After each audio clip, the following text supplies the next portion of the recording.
Program sound. This is the Northern. Just as it may interfere with recording, and also for you to declare any interest financial otherwise as we move through today's business. With regards to your tablet, if you could switch the volume off, and you do this by pressing function and F8. We've received apologies from Chris Hazard and also from Sean Rogers. Members aware of any other apologies at this stage? No. You may notice from the order of business for next week that Sean is being replaced by Colin Eastwood. We understand that's maybe just for a short time, as Sean is currently unwell. But if members are content that we just write to Sean, just wishing him our best wishes and hope for a speedy recovery. Please. Looking then to chairperson's business. I think it would be appropriate for us to reflect on the tragedy of yesterday involving the family on their way to catch the school bus in Clockmills. This is very much a tragedy, and certainly our sympathies and thoughts and prayers are with that family. And again, if members are content that we correspond with the family to pass on our condolences and our best wishes for the rest of the family. It may also be appropriate, and I understand that there will be a police investigation around this incident, but that we maybe write to the minister and ask to be just kept aware of that issue, and particularly around the investigation that will take place from the department and board end of things. We shouldn't write to the boards themselves. We may write to the Northern Board, but as well. Although I think we do have to be mindful that there will be other investigations, and that at this stage obviously we'll not be having an investigation. But I think it's important for us to be kept up to date, because it may be something that we certainly will want to reflect in the weeks to come. The next item is obviously the Spotlight programme. Last night highlighted a number of issues around child protection and also cyberbullying concerns, and I know that Ms Overend had a starring role in that, but it's certainly something that I've had an interest in since I came into the Assembly, and had a debate back in 2009 with the Education Minister.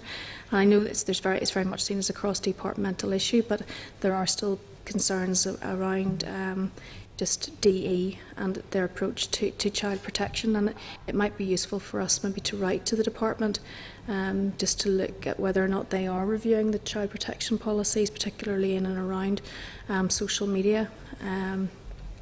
The technology changes daily, and I suppose it's really about trying to keep it on top of that, but it's about making sure that the message is consistent within our schools, and making parents aware. Last week's representation from Parenting NI made it quite clear that it is difficult to engage with parents at times, but I think that there's obviously an onus on the department with regards to this issue. Again, whenever I chaired the CAL committee, we did an inquiry around child protection, and there are gaps, and I think we just need to be very vigilant that those gaps are continually addressed and looked at. Again, we can raise it with the inspectors whenever they come around child protection. Great, thank you very much, Chair, and I think that's a good idea that we do that. Could we also maybe ask the department how they've supported those schools that were involved? Obviously there was a number of schools that they referred to. We don't obviously know what schools they are, but I would like to think that the department and the Education Library Boards have provided those schools with support whenever this revelation came to light, and I just would like to know, what sort of support they provided. So. Yeah, I think that's important, and I think there probably were concerns that perhaps schools may be exposed in a way which, that didn't happen, which is a good thing, but at the same time there are concerns within the school bodies, I think, sort of generally, as to the vulnerability of their pupils using Facebook and Twitter and various other mechanisms. Okay, thank you. Another recent press report was in and around the delay of diagnosis and access to statements and services for children with autism. This touches on an active area of the consideration by this committee around the provision of health services which provide access to the school curriculum. It might be useful for us to write to DE again just to seek clarification just around the provision of autism services and maybe some kind of explanation for the delay, whether that be in the appointment of assessors or what that may be. I think we need to have a little more information. Any other comments with regards to that? Yeah, it sounded on the radio this morning as if they didn't know the numbers of people that had been appointed. Yeah, it was rather vague, and certainly was something which needed to be covered up. So remember, not covered. Brought into the open. Brought up into the open, yes. Okay.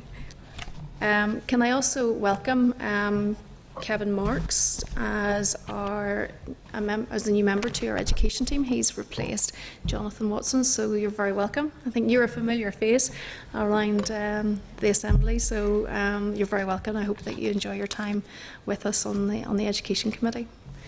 Moving then to our draft minutes of the meeting of the 5th of November. Are members content that they are an accurate reflection of that meeting? Yes. Okay, thank you. Moving then to matters arising.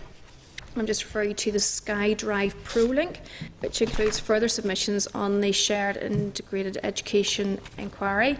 If members are content that this information is published on our website, just also seek your agreement to note further departmental correspondence in connection with the inquiry. DE has provided responses to our queries in respect of the Shared Education Signature Programme and the Shared Education Piece 4 programme, so if members are content with that. 4.2 is regarding the Northern Ireland Teachers Pension Scheme. The clerk's cover note is at page 34, and there are 2 departmental consultation response documents there.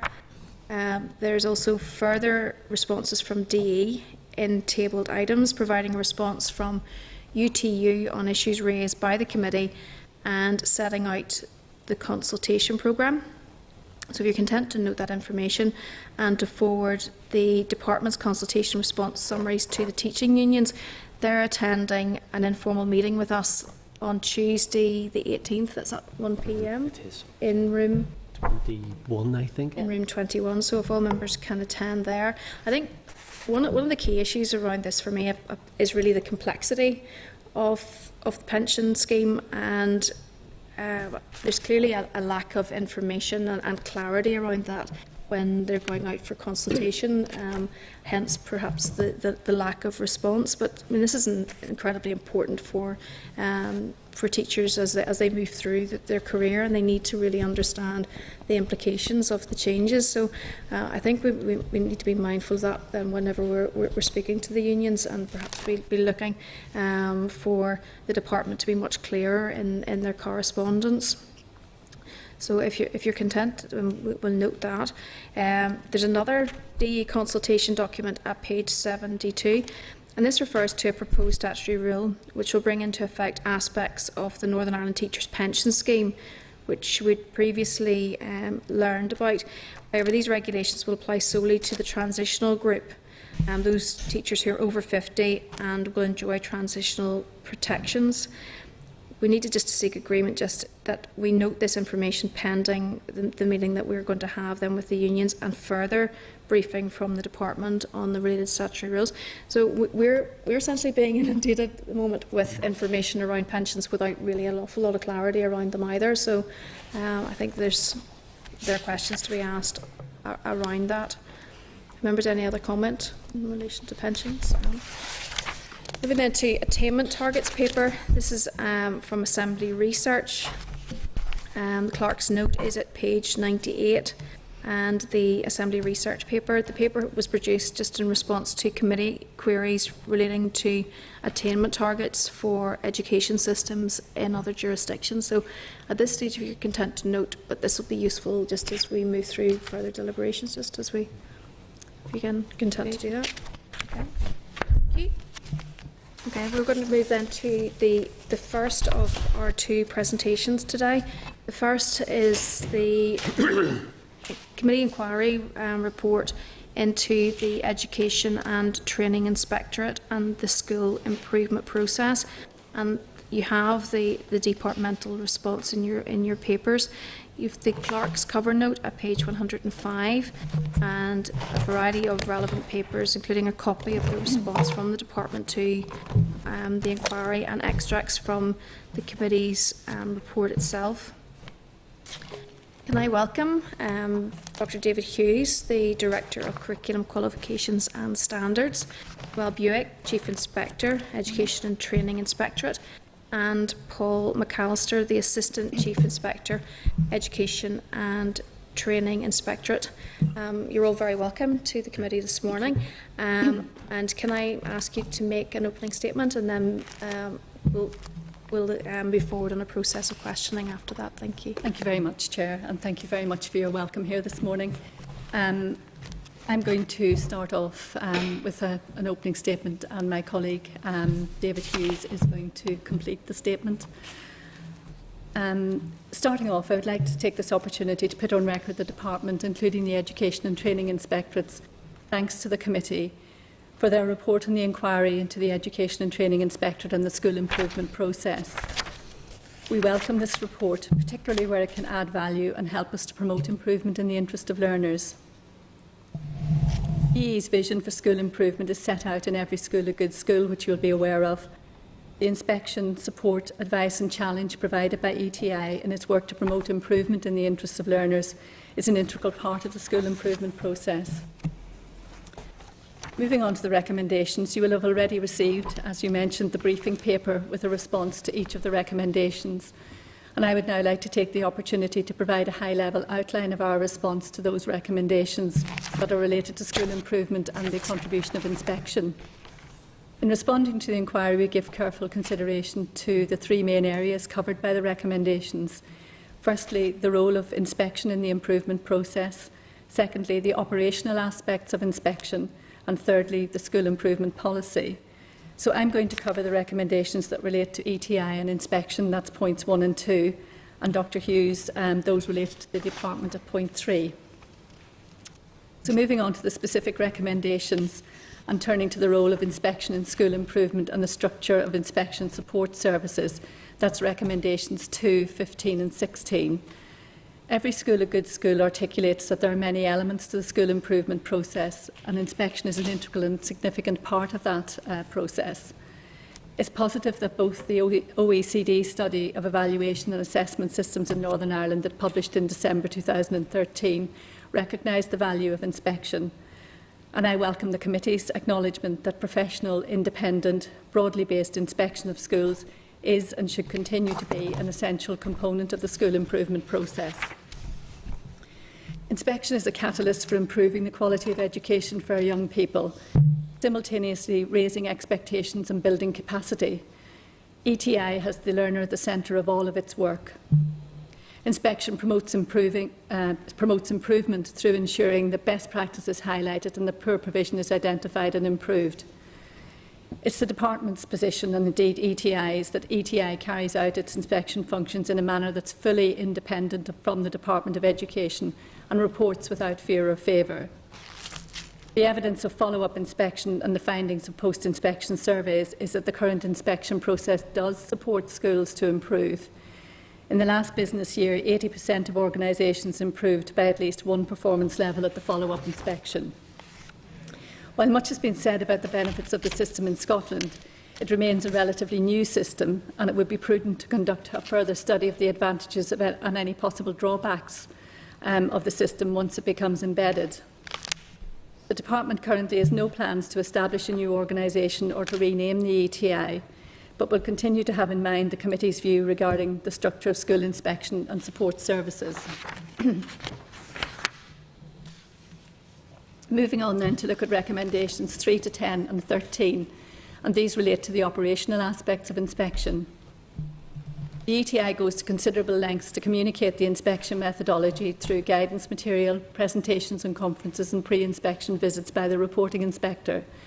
The moderation process is clear in the guidance and the summary of main findings that's left with the school. As I said during the inquiry, we've begun to pilot this autumn having a representative from the school in our team and moderation meetings. Moving on to the complaints procedure.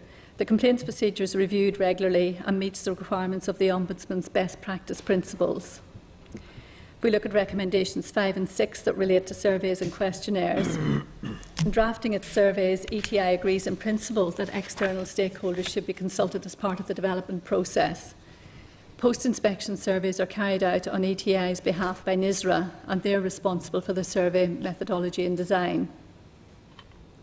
In relation to questionnaires, ETI repeats that it does not use anonymous questionnaires. All questionnaires have to be signed by parents or have a teacher reference number. In respect to inspection reports, ETI will consider best practice and reviews its reporting regularly. And we have also identified the need to consider the performance level descriptors, and work is already underway to review these. In relation to recommendation 9, district inspectors do have a role in inspection in their district, but they will not be the reporting inspector. The ETI is committed to the role of the district inspector and intends to continue to allocate as much resource to this as possible. In relation to Irish medium education, DE, including ETI, has considered this recommendation carefully in relation to the statutory duty to encourage and facilitate Irish medium education. The ETI seeks to deploy the most suitable teams to all of its inspection work, including Irish medium education, and we're exploring ways of strengthening our capacity in respect of this provision. In relation to recommendation 13, district inspectors already have a considerable role in promoting self-evaluation leading to improvement, and ETI will do as much as it can to promote it further. We already use a risk-based approach to inspection, and we're developing that further through the Sustaining Improvement pilot inspections of very good and outstanding schools.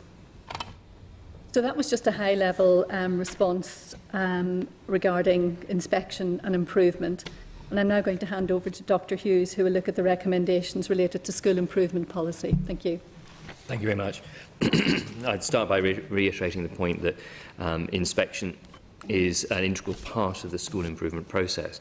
As the Minister has previously stated, a key strength of our system identified by the OECD was the coherence of our school improvement policies and the appropriateness of their focus on self-evaluation. And that report also recognised the benefit and the importance of inspection in supporting and encouraging self-evaluation. A number of the recommendations relate to issues which are central to our school improvement policy. This included resources to support school improvement and self-evaluation, as well as the specific issues of measuring value added and the importance of parental engagement. Looking at recommendation 1, the Every School a Good School policy makes it clear that the primary responsibility for school improvement rests with schools themselves. It's recognised, of course, that in striving to ensure that the characteristics of a good school are embedded universally, schools may require support to develop and deliver school improvement. And the nature and source of that support would differ depending on the school's particular context and issues. So to ensure all pupils receive a high-quality education, there must be a focus on ensuring that underperforming schools identified through inspection or by managing authorities receive the support that they need. And the focus of the formal intervention process is on ensuring that pupils receive the highest possible quality of teaching and learning so they can achieve their full potential. However, support for school improvement isn't limited to these schools. The Department recognises the importance of maximising the impact of finite and increasingly constrained resources, and is currently looking at the support available for schools and teachers. Our aim is to identify what gaps exist and how they might best be addressed. The Department welcomes the Committee's recommendation to adopt measures more effectively to promote a self-evaluation culture set out in Recommendation 12.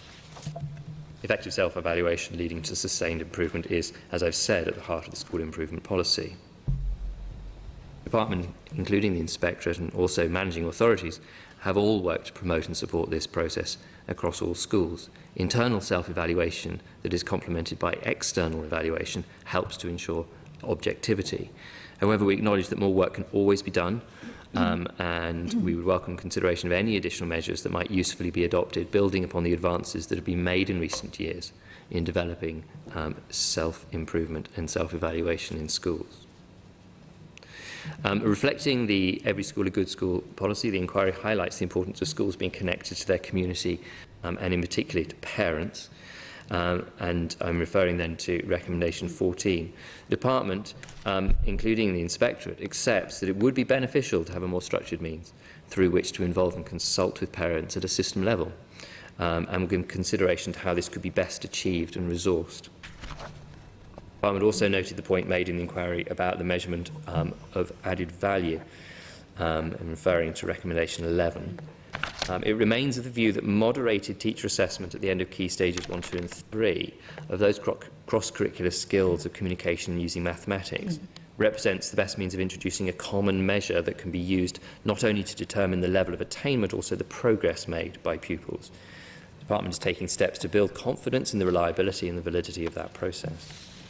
Additionally, however, the department is undertaking work to develop what we've referred to as a dashboard of measures, which together will provide a quantitative profile of a school's context and performance, which complements the qualitative evaluation of a school provided by inspection. In line with the committee's recommendation, the department's already been visiting schools, having discussions around potential measures, and we've also planned to establish a panel involving practicing teachers and principals and teacher representatives to inform this work. Those are the high-level points reflecting those recommendations, and we'll be pleased to answer any questions. Okay, thank you very much. Unfortunately, I wasn't on committee while we went through this process, but I was here for the terms of reference, and obviously now it's interesting to have read the report and also your response to that. I am aware that the committee spent a considerable amount of time collating information. I know that there were a huge number of witnesses who wished to come forward and to make representation to the committee, and that you've had the report now for around 5 months. So I suppose it is quite disappointing that your responses are quite vague and at times unclear, and I suppose it really doesn't give, I believe it doesn't give the report the justice perhaps that it deserves. So in order to, I suppose, get some much more clarity for myself and for other members of the committee, I hope you don't mind if we perhaps look at each recommendation in turn and get a very clear steer from yourselves as to whether or not you're considering moving forward with a recommendation, and if so, the timescale for doing so, and if not, the reason for not doing that. And I've also then encourage members as we move through each recommendation to indicate if they wish to ask a question on that. So if we look at just at recommendation 1, just around the adequate resourcing for school improvement, could I get a response from you as to whether or not this is something that you propose moving forward with? Whether you have any consideration around making changes to the formal intervention process, because obviously the committee had highlighted some concerns around the vague wording and what that may actually mean. Thank you, Chair. I'll begin, and maybe Dr. Hughes can pick up. I mean, what we outlined a moment ago was just a high-level response to the recommendations that were made. You will have received a memorandum that has got a more detailed background note around our position with each of the recommendations. And around recommendation 1, you'll see that DE accepts this recommendation in terms of adequately resourcing the school improvement service. So I'll just speak from the inspection side about our role in school improvement, and Dr. Hughes will pick up around formal intervention and the school support service. But when a school is satisfactory or inadequate or unsatisfactory, they go into a follow-up inspection process, and if it's inadequate or unsatisfactory, it's a 12 to 18-month process. And those schools would, as it currently stands, go into the formal intervention process. and inspectors will follow up the areas for improvement with those schools through interim follow-up visits and through the follow-up inspections. So they do get an element of support from the inspectorates if they are in that position. The same applies to satisfactory schools. They're also in the follow-up process, but obviously not currently in the formal intervention process.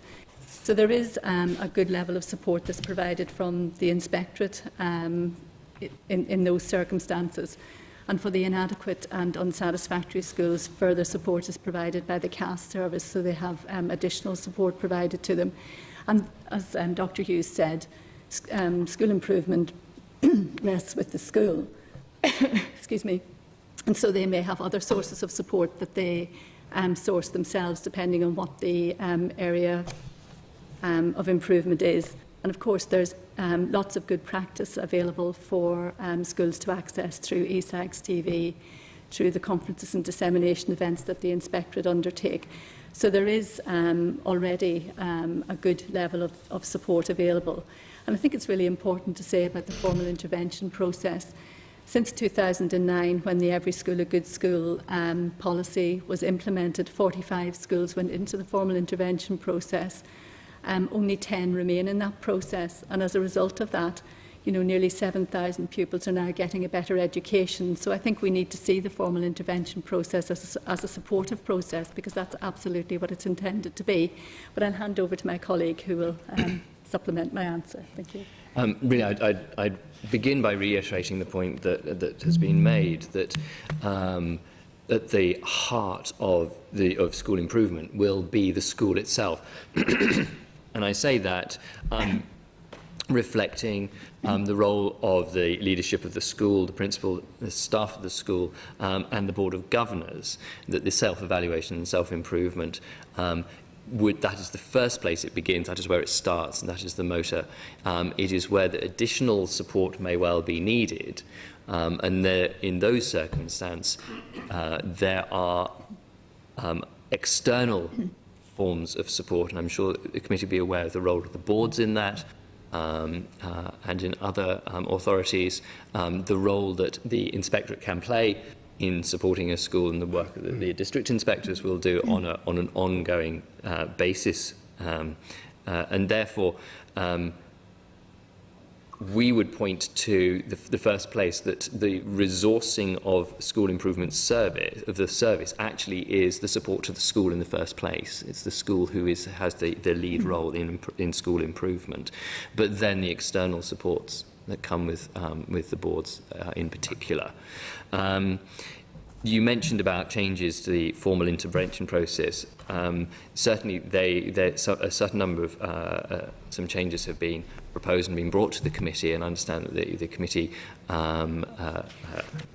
make sure I get the correct expression, but reserving its position, I think, at the time that the committee was briefed on the changes to the formal intervention process. And we were conscious that we were bringing that forward at the same time that either at the same time or just before the inquiry on school improvement was happening.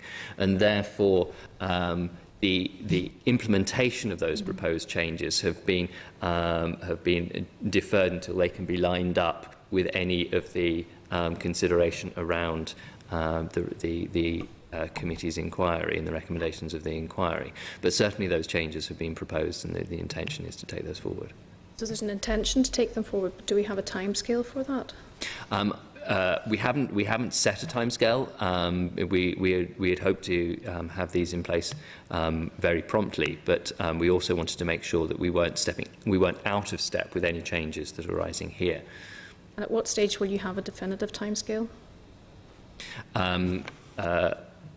I think what we'd do is we would need to discuss internally about whether there are any issues arising from the department's and the inspectorate's response to the inquiry recommendations, which would alter the terms of the changes to for the formal intervention process. And I'm only thinking actually at a relatively cosmetic level with the categories, because the formal intervention process is triggered when a school is inspected and falls at or below a certain level.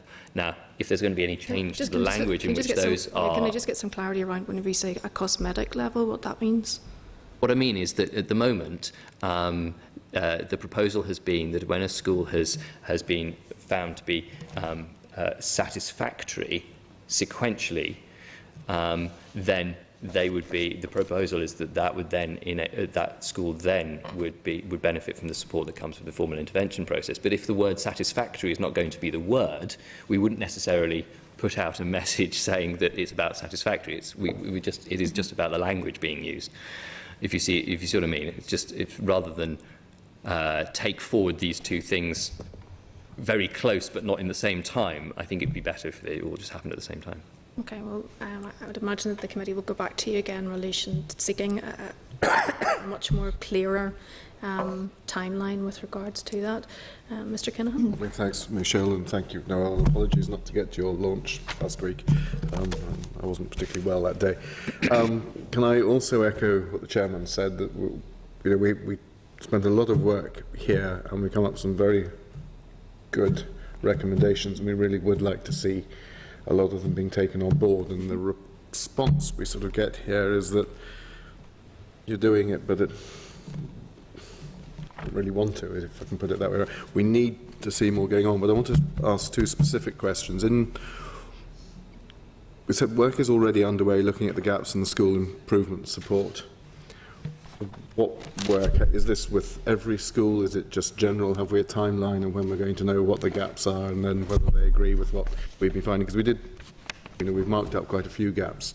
Have you a timeline for that, and is it every school or every?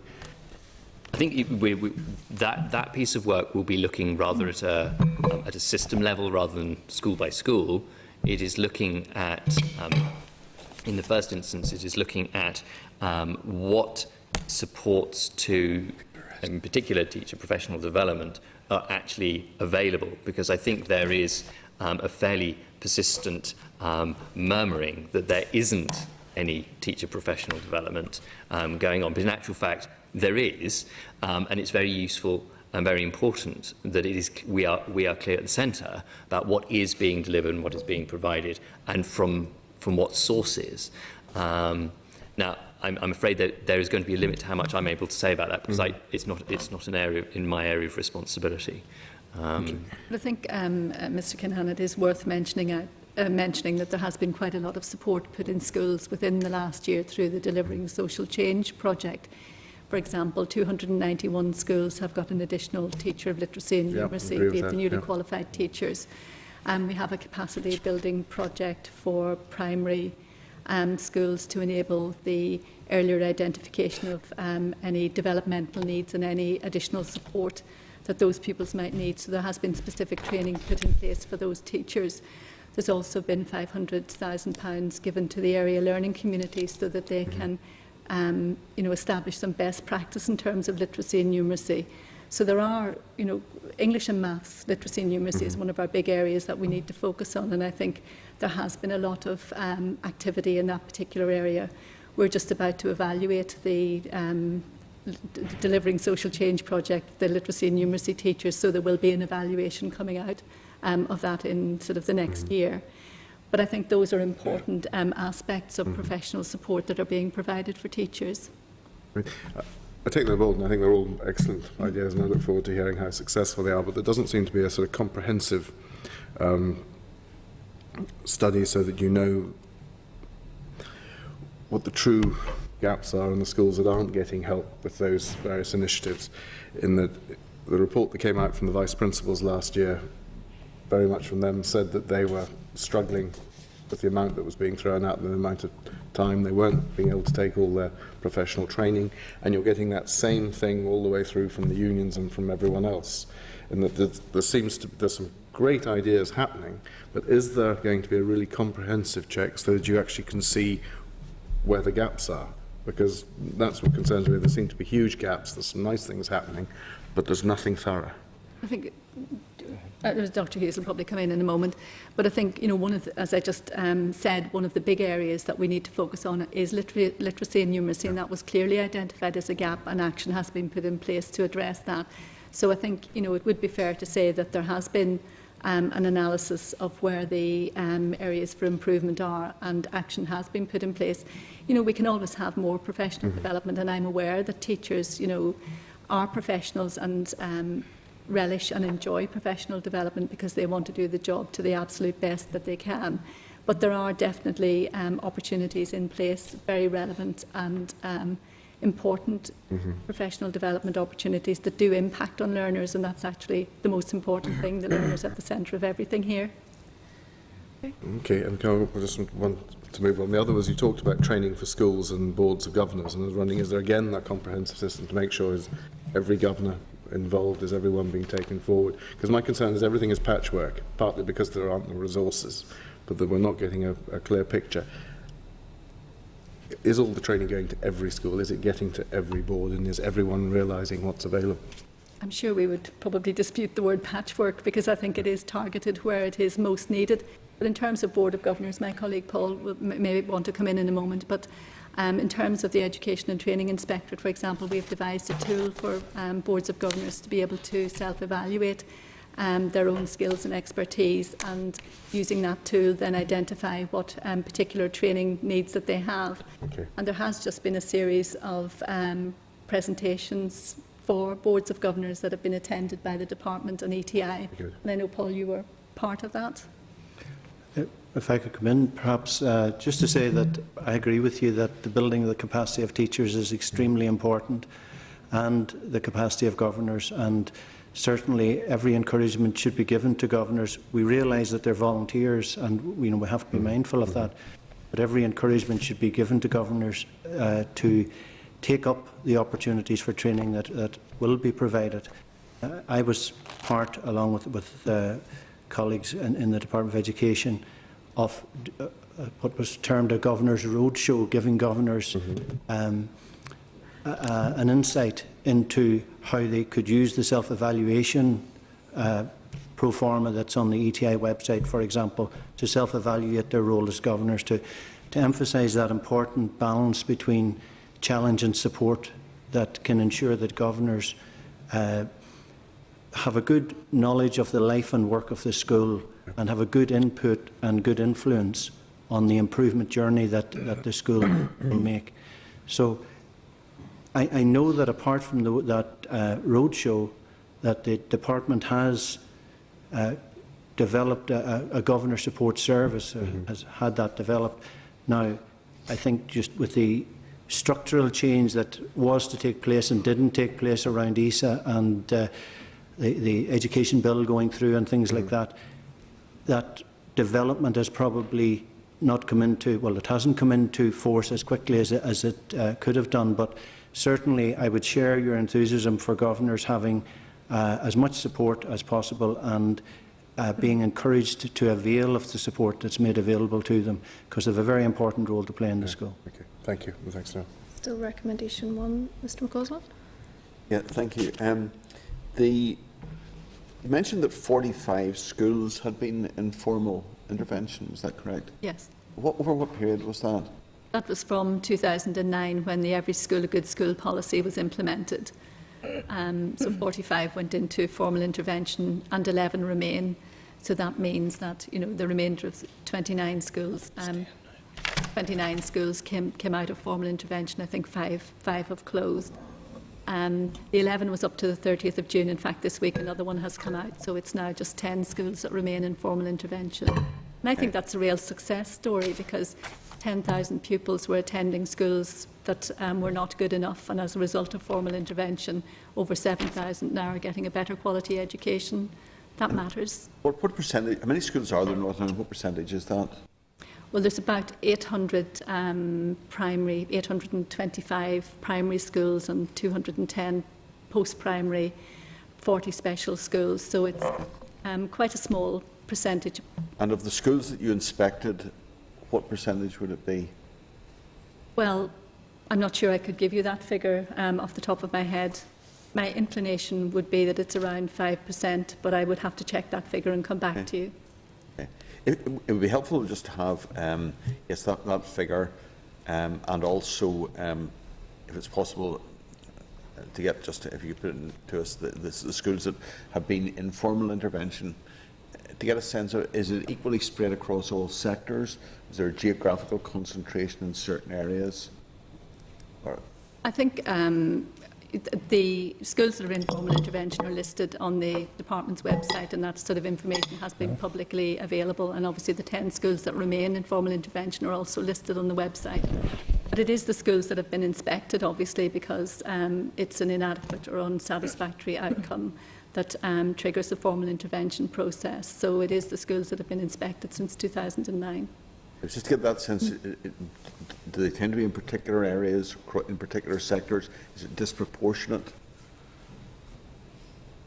I mean, we can give you the breakdown. As I say, it is on the DE website, but we can certainly provide that to the committee, yes. I'm not the most regular reader of all the details from the website, I have to confess, so if you could forward that. But just to ask that point again, when you look at it, and bearing in mind the schools you inspected, is there a disproportionate in a particular sector or in a particular geographical area, or is it equally spread across? Well, we don't, when we're putting together our inspection schedule, we don't choose schools from one particular sector or another. That's not sort of how we But you'll know the schools you inspected and you'll know the 45, so... Well, we have had an issue with some schools in the non-grammar sector, in post-primary, for example, that were not performing well enough or not providing as good a quality education as they could provide to their young people. But in actual fact, in the most recent period of the Chief Inspector's report, we've seen a sea change there. Of the non-grammar schools that we inspected, 12 out of the 37 were good or better. So we are seeing improvements there, but that was an area where there needed to be some focused intervention. And secondly, the mention of the importance of governors. During a formal intervention process, what is the interaction between yourselves and governors, or is it mainly with the chair, or with the principal rather, and possibly the chair? I suppose, first of all, just to clarify that ETI has no role in deciding whether a school goes into a formal intervention process or not. That's an activity that's undertaken by the department. Our role would be in terms of the interim follow-up inspection and the follow-up inspection, and we would be looking at the areas for improvement that were identified, which may well include the challenge that governors provide, and we would be interacting with them at that point. What support is given to the schools, and is there contact by the support mechanisms with governors as well as principal? Well, I'll let Dr. Hughes pick up on the actual support that's provided. Is that okay? Well, the first point is when a school is going into formal intervention, I will meet with the chair of governors, and that meeting is attended by a representative of the board. You meet with the chair of the governors, just? Yes. Right. And that's in order just to get the assurance of from the chair of governors about how they are approaching the improvement process that they've entered, and to hear from them about how that is being taken forward.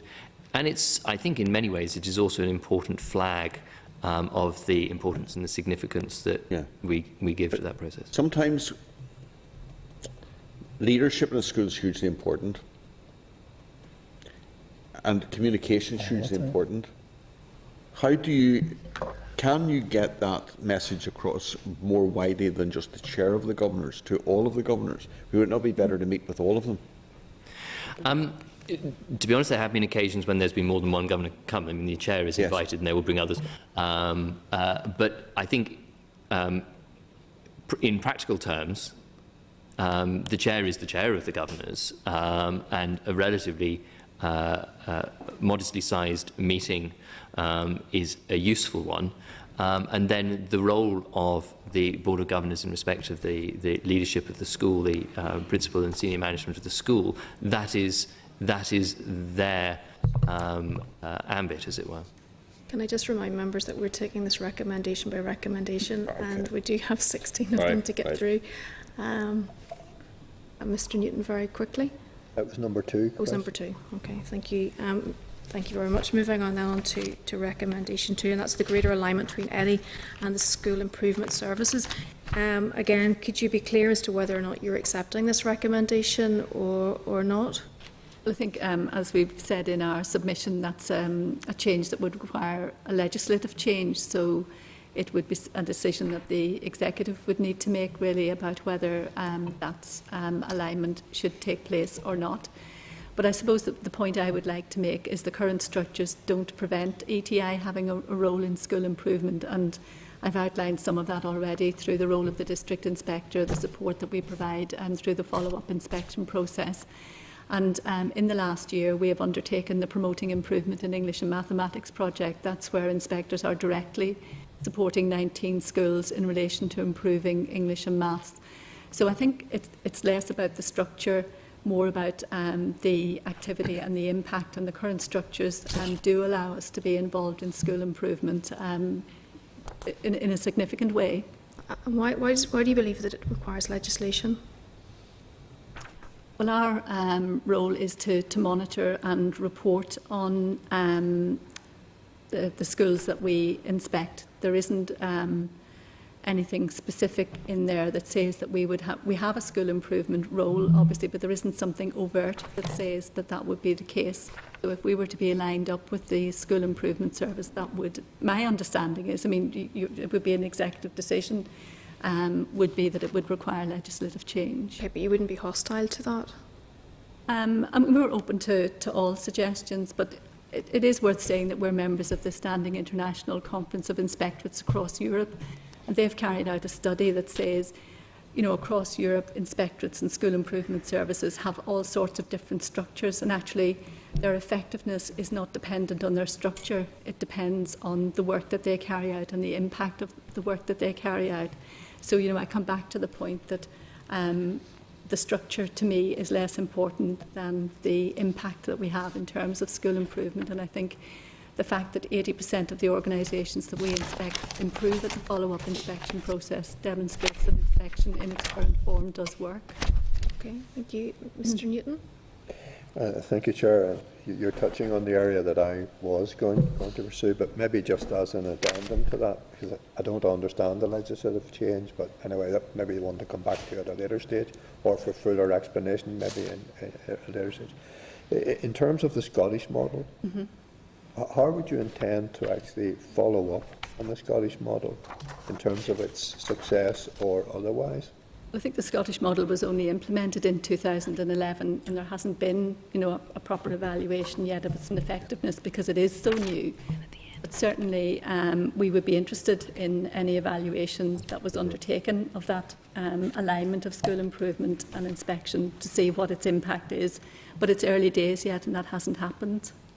And is that really just a matter of keeping an eye on it, or is it an active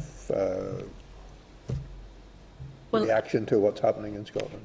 Well, I mean, I would meet regularly with the Chief Inspector of Scotland, and we would be discussing, in fact, I meet with all of the Chief Inspectors in our near neighbour inspectorates, and we would discuss how we carry out our role in school improvement.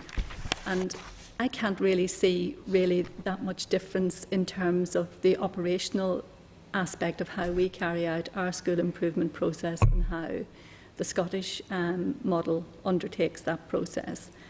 We have been able to do exactly as they have been doing through the Promoting Improvement in English and Mathematics project. We've been able to directly go into schools, carry out a baseline inspection, identify what the areas for improvement are in that school, and then our inspectors come in and provide targeted intervention and support to those schools. That's exactly what happens in Scotland. So we are able to do that under our current structure. We're not resourced to do that in any larger scale at the moment, and I don't believe there are any intentions to resource us any further in the current budget constraints that there are, but the structure as it currently sits doesn't stop us doing it. I'll leave it there, Chair, but I would like to have an understanding of the legislative changes that would be necessary for the implementation of the Perhaps I could help there. I think the piece of legislation, now I'm not a lawyer, but it would be the 1986 order that gives power to the Department of Education to conduct inspections of schools, and the model of inspection is governed by that. Now, the 1989 Reform Order gave particular duties and responsibilities to the Curriculum Advisory Support Service in relation to providing support for schools.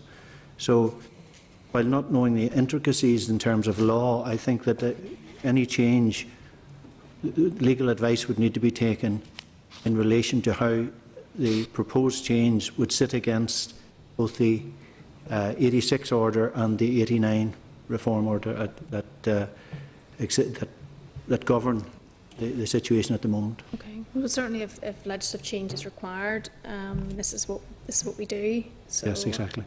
It might be something that we wish to explore then further. Mr. Kinahan. Yeah, thank you. Just when we're talking about independence, I mean, just for interest, when it comes to, have you found there's a policy or something you've had to challenge with the Minister or with the Department?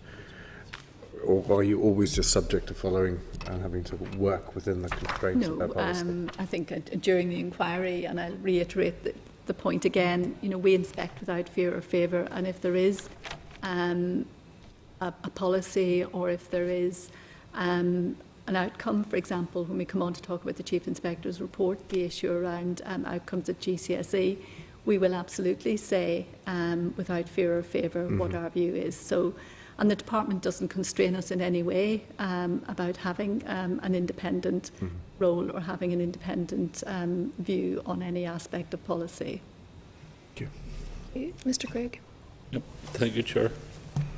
Noel, how on earth can the Inspectorate divorce itself from the improvement system and then expect a school to improve?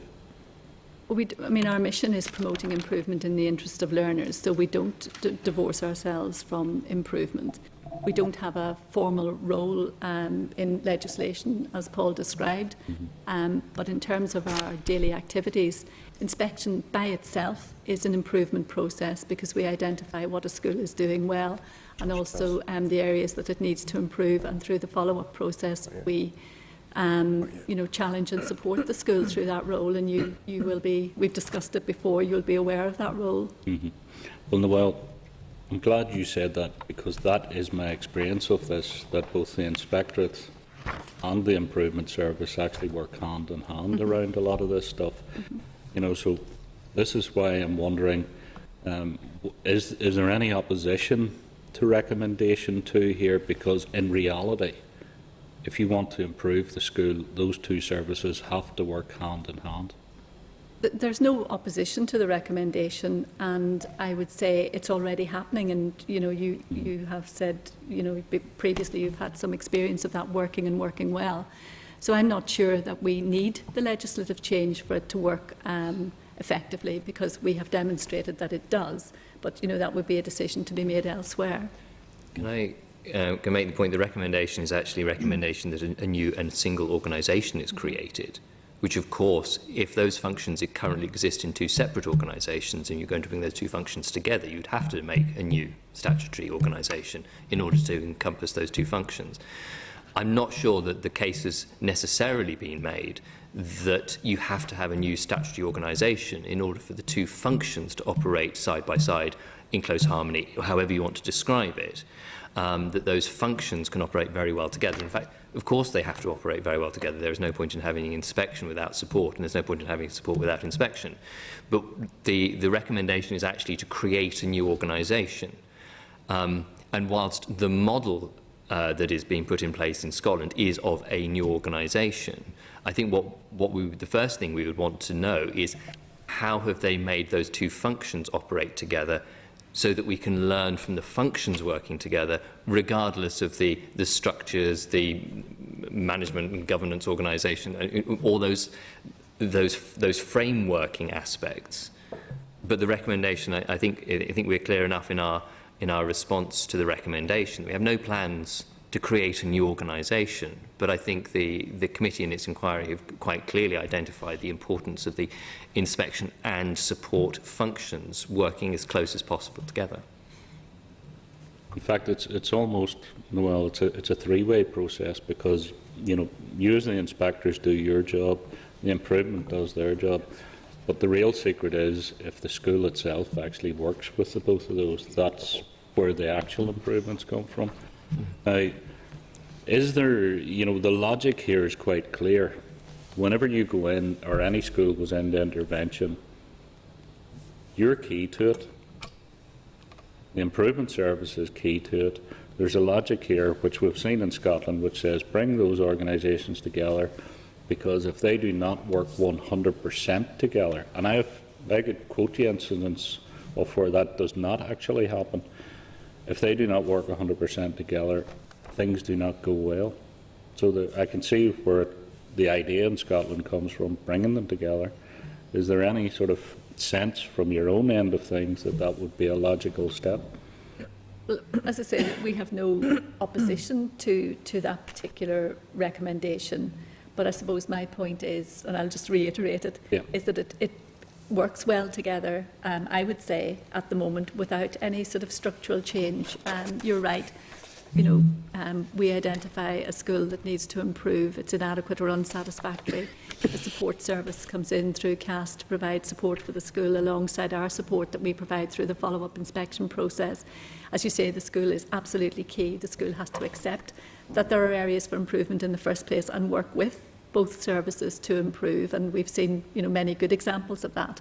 And then we have the follow-up inspection process, and we don't walk away from that position either. We'll be following up the school further through our process, depending on what the outcome is. Paul's favourite line is, inspection is a process, not an event, and it's absolutely true and absolutely is how it is in relation to inspection and improvement. I think I should add too that something we've said often in the past is that inspectors can't inspect improvement into a school. I take your point, Mr. Craig, that it's the people in the school that bring about the change.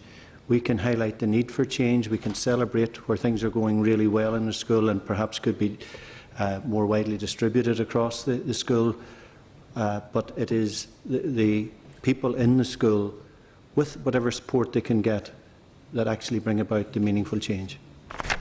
But Noel, I'm just going to be honest with you.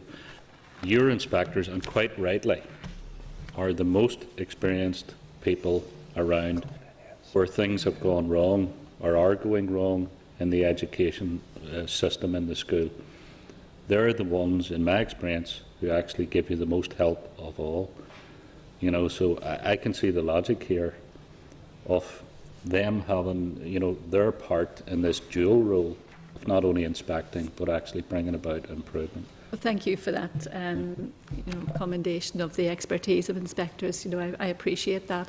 And I believe that to be true, and we've seen that through the Promoting Improvement in English and Maths projects, where we have our inspectors of English and Maths directly supporting those schools, and it is making a difference, and it's now being received very positively. So, but our resource is as it is, and inspectors are the experts because they also inspect alongside, their district inspector role and the other roles that they have. So, there would need to be a very careful balance in terms of the activity of the inspectorate if it was to proceed down that route. Thanks, Chair. Recommendation 3 is around communication of inspection and methodology and transparency. Can I just ask you about the paired observations? Yes, joint lesson observations. We've been undertaking those on district inspector visits and in some schools. And it's where the inspector observes a lesson alongside the principal or a senior manager of the school, so that there's a common understanding of what inspectors are looking at when they're observing teaching and learning, and a common understanding of what good looks like. But it's with the agreement of the teacher in the school, because obviously two people going in to observe a lesson may put an additional burden on a teacher, so it is only with the agreement of the teacher. But I think it's a very positive way forward in terms of us being transparent about, how do we evaluate good teaching and learning, and also in terms of capacity building for the senior leaders in the school. Okay, and is that common practice, or is that something which you're trialling? We're trialling it and building it up, but we would like more schools to accept our invitation to undertake the paired lesson observations. It's not meant to be checking on the principal or the senior leader. It is truly about capacity building. Thank you. Mr. Sheehan? Yeah, and I suppose following on from that, there's an implication then that at some stage in the future, the principal should be monitoring the teaching staff? Well, we would expect all principals to be the leaders of learning in their school, and while they have a role in PRSD, which is totally separate, we're not involved in that role at all.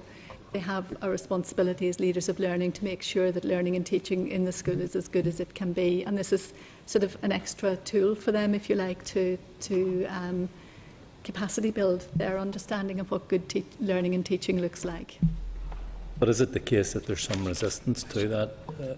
One, from principals to actually carrying out that role, and secondly, from teachers who don't want principals monitoring them in the classroom? I think it's new, so we need to embed the concept of paired observations, and that's what we're doing. We have 190 associate assessors, and we are working with them to undertake joint lesson observations with us as part of their training, so therefore they can take that aspect back into their own schools. So it will be sort of growing it from the bottom up, if you like, but it's at an early stage. Okay, thank you. Mr. Kinnock? Just to follow up on that, sorry, thank you. What sort of percentage of the uptake is there? Because you said that a few schools or you indicated there are a few schools. Well, it's new, so we're at a very early stage it's still in the developmental process. Thank you. And have you received any resistance from unions in relation to that? Well, it's an area that we have ongoing dialogue with the unions, and I think we're now in a good position with regard to that dialogue, so it is something that we will continuously discuss with them. But, it's important to say we have no role in PRSD. We're capacity building so that there's a common understanding of good. That's what we want to do. Okay, thank you. Recommendation 4 is around the complaints procedure and revision of findings. I suppose really just want to seek assurance from you that you will look to revise your complaints procedure just in line with the committee's recommendations. Well, that's your intention? Again, we've accepted the recommendation that we will review our complaints procedures. We do that on a regular basis. And our next review will be for implementation in September 2015, and we're going to discuss that with the teaching unions at our next meeting. It's on the agenda. But I think there's a couple of points really to make around the complaints procedure. We drew up our current complaints procedure in line with the Ombudsman, the Assembly Ombudsman's best practice principles. So he has looked at our complaints procedure and is satisfied with it.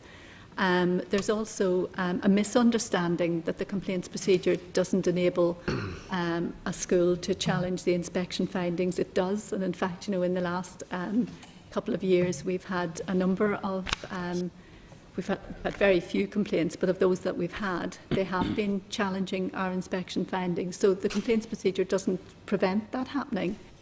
And also, it is important to say that the only person that can overturn a professional judgment of inspectors is the Chief Inspector. So regardless of who's involved in the complaints process, it is my responsibility to make sure the professional judgments are correct in the first place, which they are in the main.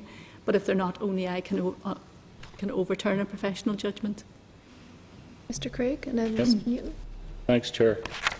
Noel, how widely known is the actual system of complaints made clear to the schools themselves? Before every inspection, as part of the pre-inspection activity, the complaints procedure is drawn to the attention of the school. That's part of the reporting inspector's role, and it definitely does happen. Yeah. Which is always, the only real recourse is to put the complaint to yourself? Yes, to the Education and Training Inspectorate. But our ideal position is that all issues are dealt with informally before they manifest themselves into a formal complaint. And in most cases, the reason we get so few complaints is that does happen, and that is the ideal position that we all want to be in.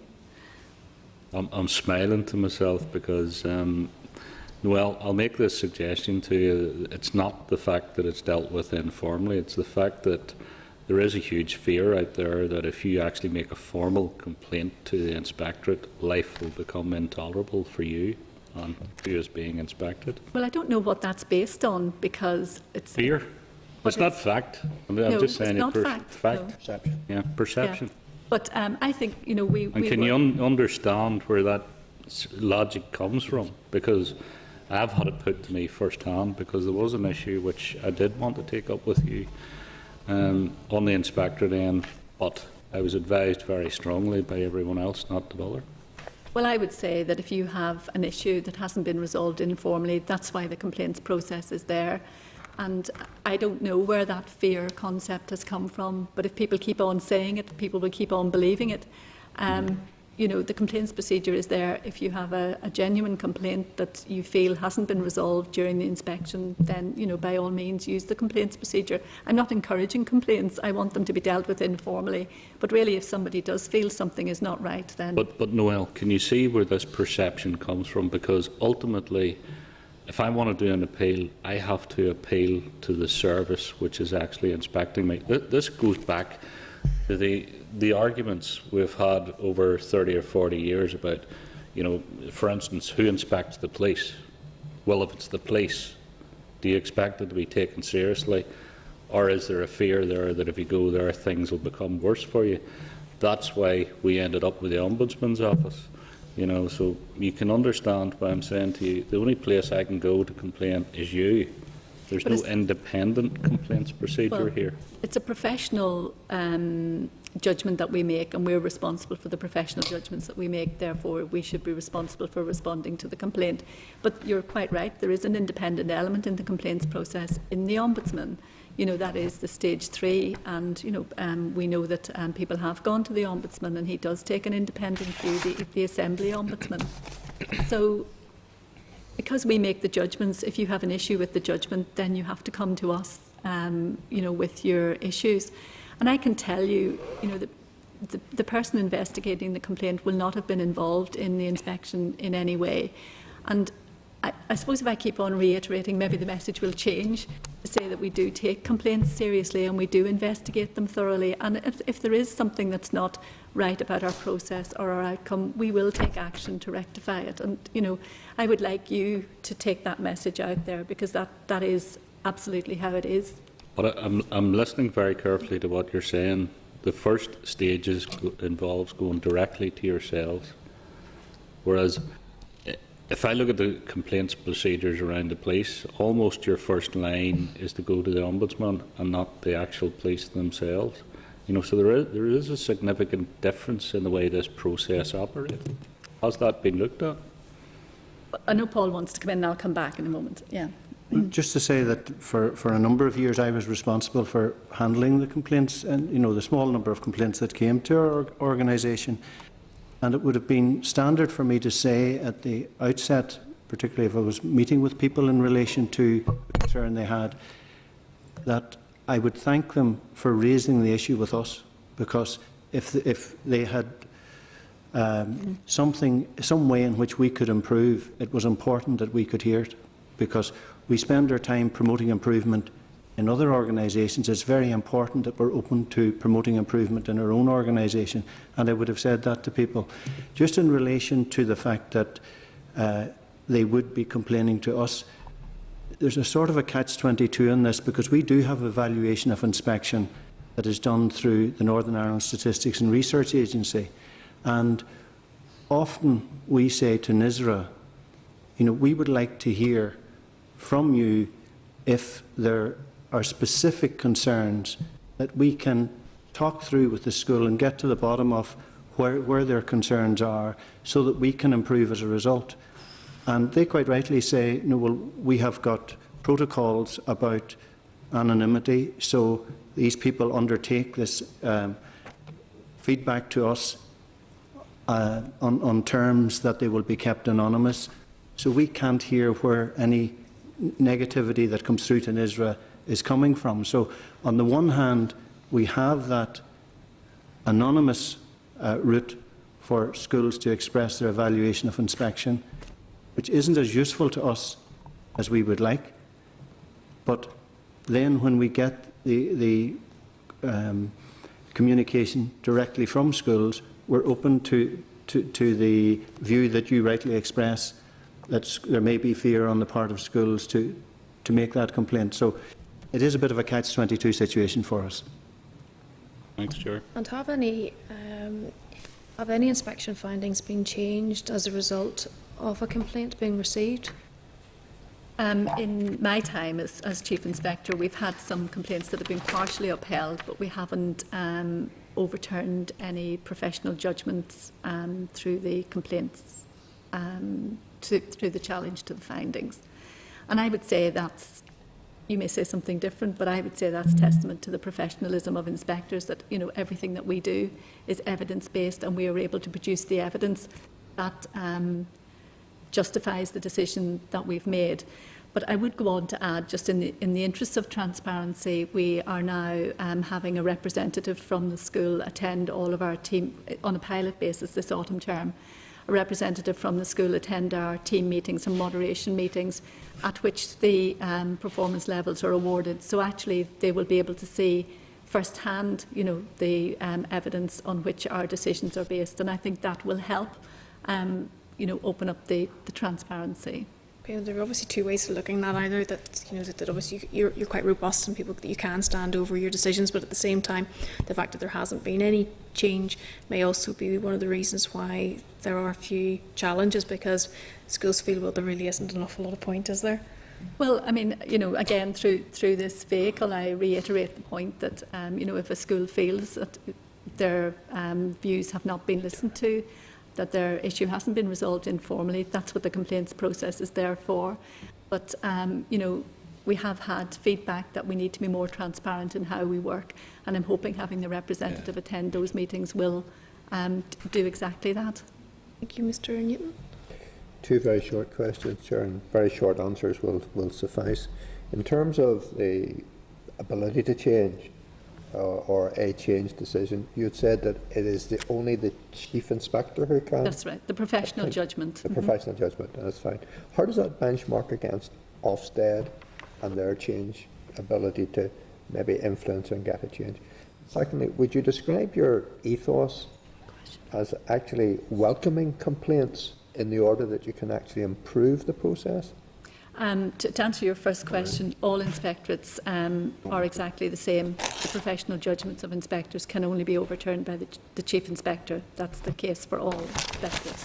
Is that the same with Ofsted? Ofsted is the same. They have an independent adjudicator who will adjudicate on other aspects of complaints, but they don't adjudicate on professional judgments. That's the role of the Chief Inspector.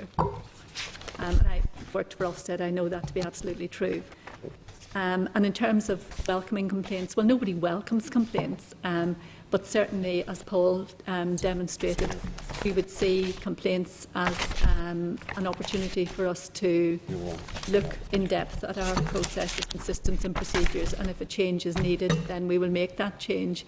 We do a review of complaints at the end of each business year, and we take learning from that, and we roll out that learning to all inspectors. So, you know, complaints make all of us look more closely at the work that we do. So from that perspective, there is a learning attached to them. Just very, very quickly, Chair, coming from a different perspective, there is an opportunity to welcome complaints because they do give you the opportunity to make improvements. Well, I think we wouldn't welcome or encourage, but certainly if we felt that they're going back, if we feel that someone is not satisfied. I could see the reverse of it, is that you actually discourage complaints. We don't discourage them. I'll be emphatic in that response. I think welcome's not quite the word. Thank you. Moving then on to recommendation 5, and it's post-inspection questionnaires and customer service assessments. Mr. Kinahan. Thank you. Again, the ETI officials have previously indicated that inspectors were always present at all interviews with principals as the Customer Service Excellence Standard Assessor. Will the Department not provide an assurance that Customer Service Excellence Standard Assessment will be undertaken more independently? ETI is not present at the interviews that are undertaken as part of the Customer Service Excellence Assessment. I mean, we've made that clear, and it keeps coming back that we are, can I be emphatic, we are not. We're not there. And it's a very rigorous process. It's a Cabinet Office award, you know, so it is highly respected in the public sector. There is a self-assessment that we do. There's a pre-assessment meeting with the assessor. The assessor comes and meets with representatives from the Education and Training Inspectorate and goes out and meets some of our customers. So it is a rigorous process that's sort of built on year. Okay.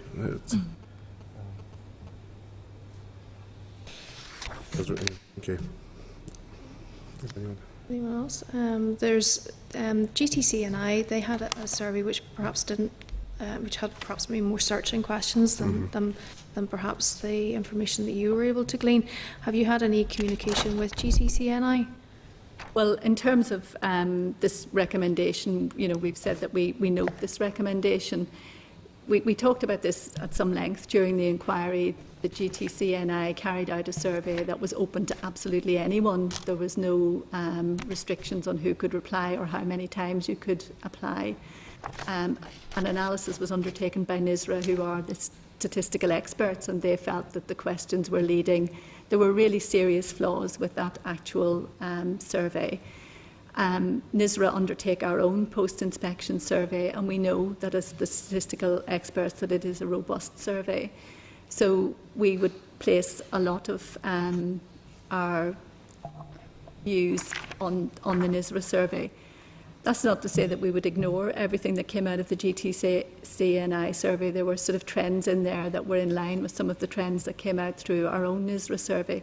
But fundamentally, there were serious issues with that survey, and it wasn't just us saying it, was NISRA as the statistical experts. Okay, and do you meet regularly with GTC&I, or? Well, we have had or have you had conversations around this recommendation? We do have keeping in touch meetings. We haven't had one since the recommendation was made.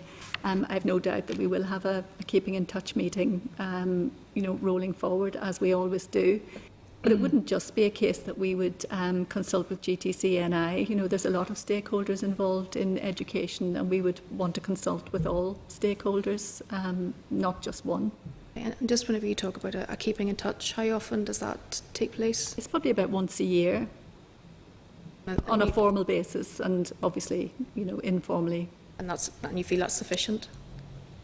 We have a lot of stakeholders that we engage with, so once a year at this moment in time is sufficient. Okay, thank you. Mr. Knight. I haven't got that detail. I just remember it being intriguing. I know you say it was flawed, but there were a lot of good points in it. If we were to come to you afterwards and highlight what we thought were the key points in it and ask, would we be happy to reply then? I just think there was a whole lot of points that we needed to follow up on. We made our point very clear, as did NISRA, that there were issues with that survey about its credibility, and our position remains the same. There were some trends, as I said, that were similar to the outcomes of the post-inspection survey undertaken by NISRA, and certainly where those issues are identified, again, as part of our continuous learning and our continuous improvement as an organisation, we will take those points forward. Okay, thank you. Recommendation 6 is the use of anonymous questionnaires and school surveys. Are you rejecting this recommendation or accepting it? We do not. Reiterate the point, we do not use anonymous surveys. We have parental surveys are signed by parents. A teacher reference number is necessary for any teacher submissions, and support staff need to sign the questionnaires also. And that information comes into our inspection services branch, but what they provide to the reporting inspector has no names attached to it. It's sort of a high-level analysis of the responses and the written comments without any names attached to it. So in terms of the initial submission, we do not use anonymous questionnaires, and it keeps coming up. This point, we do not use them. Okay. Would you perhaps get more helpful information if the surveys were anonymous? Well, it's one of these comments that we have quite often from the teaching unions, that if there isn't the opportunity for some form of identification, then someone can submit multiple responses, and if they have a grievance, then perhaps they will, that might be the case. So by making sure that the teacher reference number is on there, we know that there is one response coming from each individual. So it gives a level of credibility to the questionnaires, and I think that's important. But that's in terms of establishing the credibility of the questionnaires. When the responses come to the reporting inspector, then there are no names attached to them, and when they feed back to the school, it is done without names attached. Ms Overend. Thank you, Chair. I just thought this point was interesting. And, you know, do you find that there's a high rate of parental response to, you know, in the surveys? You know, what sort of rate do you normally have? Well, we changed the process in the last year, maybe more than a year, where we'd always given out paper questionnaires to parents, and we gave it out to a sample of parents, and we had a reasonable response, I suppose is how you would describe it. But, you know, with modern technology, we've moved on to online questionnaires, and they're now available to all parents. So it looks in the inspection reports like the response rate is lower, but that's because it's from a higher number. You know, the response rate now is from all parents rather than just a sample of parents. But there is no doubt we would like to encourage more parents to respond through the parental questionnaires. It's important that parents have a view on the school as part of the inspection process, and we value it, and we are working very hard to try and improve response rates. So can you give me any figures? What sort of response rate are you getting? Paul, if you can give any figures, but it's on the low side, I would say, and it's in each inspection report. It can range from anything from 20% to 50%, maybe occasionally 70%. It's a range depending on the school that we inspect, but we do try to encourage schools to inform parents of the importance of completing the questionnaire. And, you know, in best practice situations, we would expect schools to be sending parents their own questionnaire and to be collecting their own evidence of parents' views about the school and acting upon it, and not just waiting for inspection to happen. And in best practice, schools do that. And do you take that into consideration then? We take all evidence into account. We would take it into account. But the benefit of our questionnaire, I suppose, is that it's standard for all schools. So we were able to sort of, I suppose, benchmark, parental views across the range of schools that we inspect. So we would definitely take into account a school's own questionnaire outcomes, but we do value our own because of the opportunity to benchmark across schools. I wasn't here whenever we did the review, or the committee did the review. I just imagine that if responses are anonymous, that people might be more inclined to actually give their honest opinions, or to let their voice be heard, more so if that wasn't going to be, if they weren't going to be labelled with a complaint, so to speak. But the view here of the teaching unions was that they didn't want anonymous questionnaires because that could lead to multiple submissions, or a parent could put in multiple submissions if they had a grievance against the school. But I think we have got a reasonably good balance. I think there's a couple of points I would say to that. One is that there was a dip when we changed to the technology, because we were then asking people to actually go online and access the link and go in, which was different to getting something through the post that they could respond to and send in, which was more immediately accessible to them.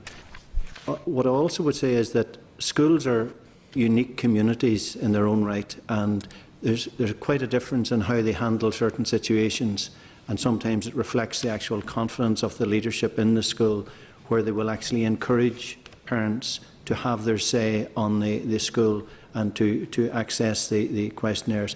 As Noel said, sometimes we would go on inspection, and the school, whenever we report back, they will say, well, that's in line with what we heard ourselves from the, in fact, some of them use our actual questionnaires to survey their parents, etc.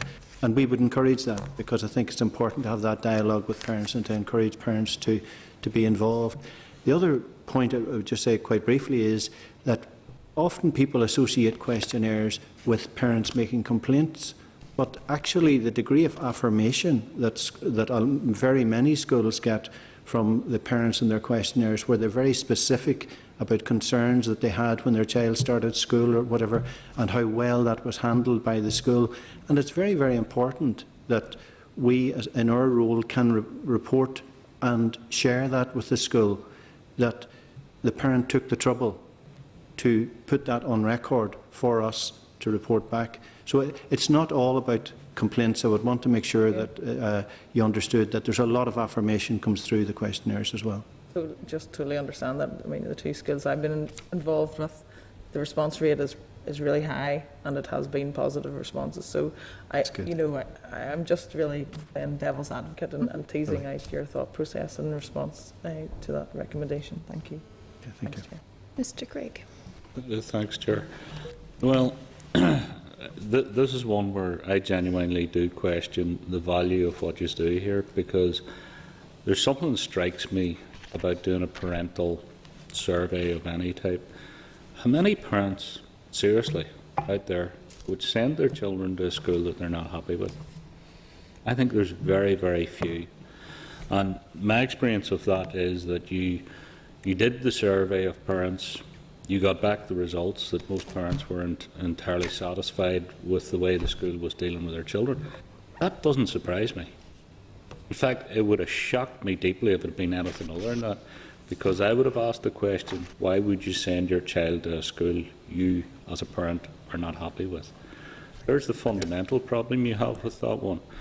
The other problem I see is the fact that you do keep the names and the results of what individuals are saying back, because I, like any other member of a Board of Governors, could very easily highlight to you a number of individuals which I could guarantee you will complain about certain aspects because they didn't get what they want.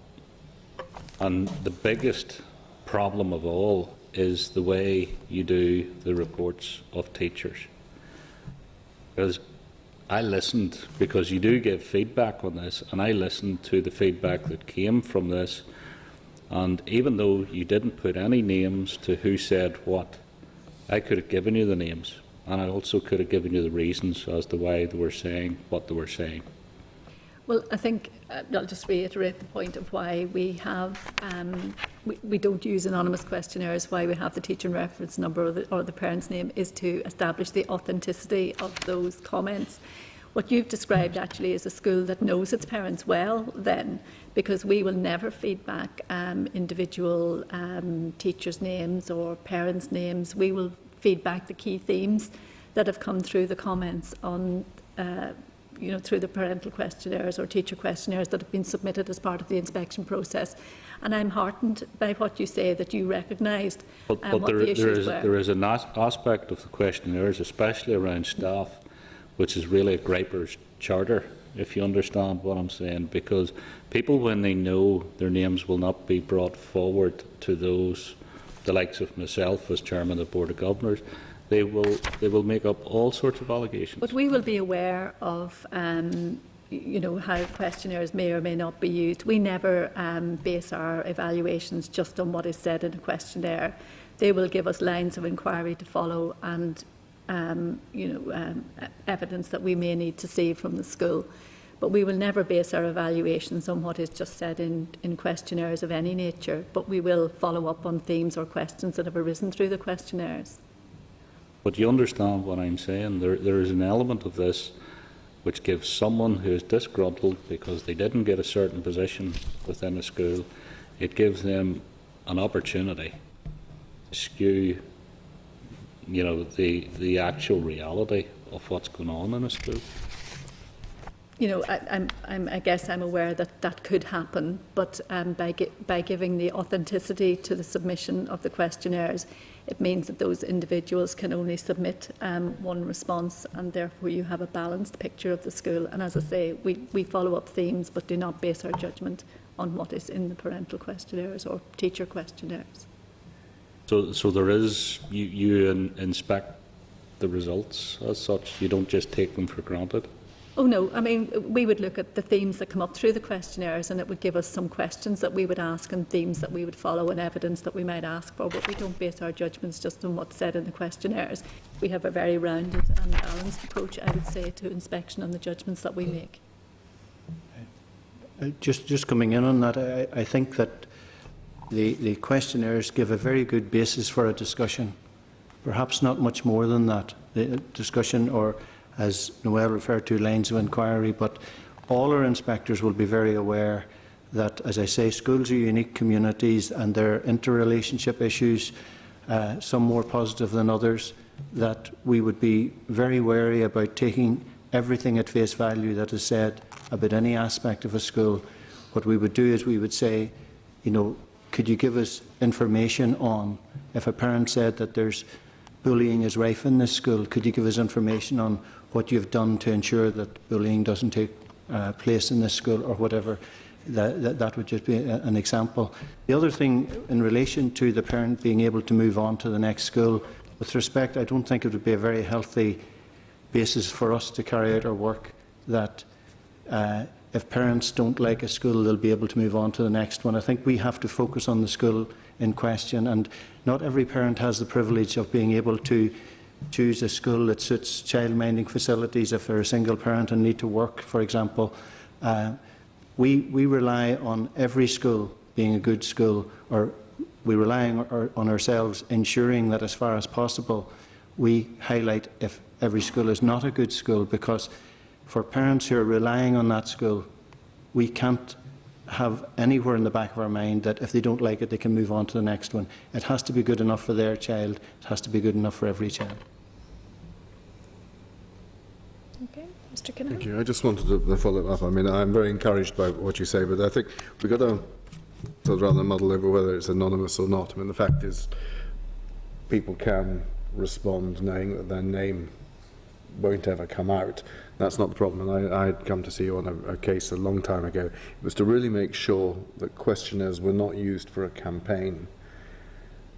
Because if you know every time an inspection's coming, you know questionnaires are going to be used, therefore they know that there's a format that you could use to give an inaccurate thing. So I'm encouraged by the fact that you listen to them, but I think we're getting ourselves looking at this from the wrong way around.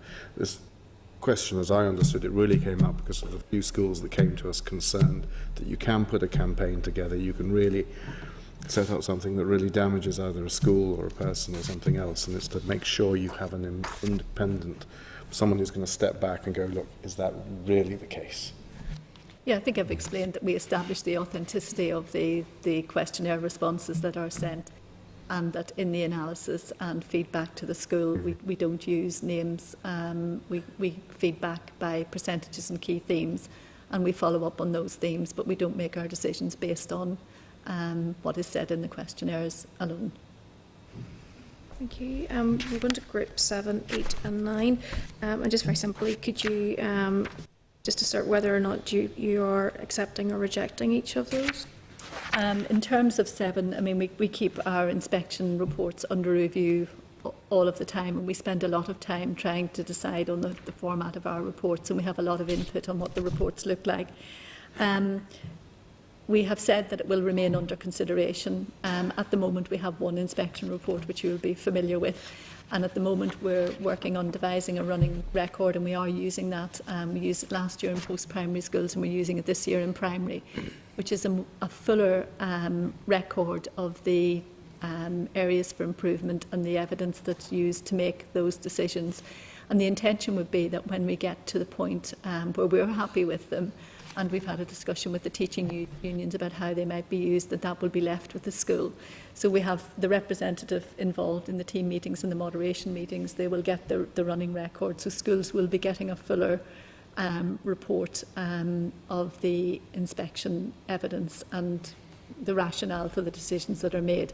So we are working towards that. But as I say, we will keep that under review, that particular recommendation. Shall I move on to the others? Yeah. Under recommendation 8 around the evaluation performance level descriptors that we use, yes, work is underway in terms of looking at the descriptors that we use, and we've had some initial discussions with the teaching unions and some of our stakeholders and associate assessors around our plans in relation to the descriptors, and it's still work in progress. And in terms of recommendation 9, Sorry, Chair, before we move on to 9, well, have we any timeline around 8? Because I think there's universal acceptance across most schools that are in intervention that recommendation 8 is key to some of the problems it creates for those schools. Is there any timelines around that one? Well, it's like David said around formal intervention. It's work in progress, and I suppose it depends on what feedback we get through the consultation process. But I would like to think that it would be in place for the beginning of the next academic year. Right. Thank you, Chair. It's fine. That was a follow-up for me, so All right. you've saved me bother. Thank you. In terms of recommendation 9 about the role of the district inspectors, district inspectors do have a role in the inspection of schools in their district. There might be the occasion when, for business reasons, that's not possible because of scheduling and so on. But they do have a role, as I said, sort of in the introduction, either as a deputy reporting inspector or a member of the team on the inspections in their district, but they won't be the reporting inspector. Okay. Mr. McCall, something had indicated? Yes, yeah. Just two brief points. In terms of recommendation 7 there, what is the timeline for trialling? That's you know, the trialling, the paired observation, and the school representative in the moderation process. Sorry, I didn't catch What's the timeline for the trialling that's mentioned there? Are we talking about the school Number 7. inspection reports? Yeah, the paired observation and the school representative in the moderation process. Well, the paired observations are happening at the moment, so that's currently being piloted. And the same in terms of the role of the representative. We started that in September, and that is being piloted now in the autumn term. And how long will the pilot last? Well, it depends on what the pilot tells us, but my expectation is that we will roll it out to a substantial number of schools from January onwards. It certainly has been well received by the teaching unions. Would it be and finished by schools. June next year, by the end of the academic year? I would expect so, Okay. yes. And just in terms of number 9 there, and the role of the district inspectors in terms of inspections there, I'm just not clear as to what the response is to that, because I think that's a hugely important issue that would improve relationships and improve the whole process if that was that recommendation was accepted. So, you know, why is it, or is it not being accepted, and what's exactly the point? Well, it is being accepted because district inspectors in the main do have a role in the inspection of schools in their district. As I said, there might be the odd occasion when that doesn't happen for business reasons or scheduling reasons.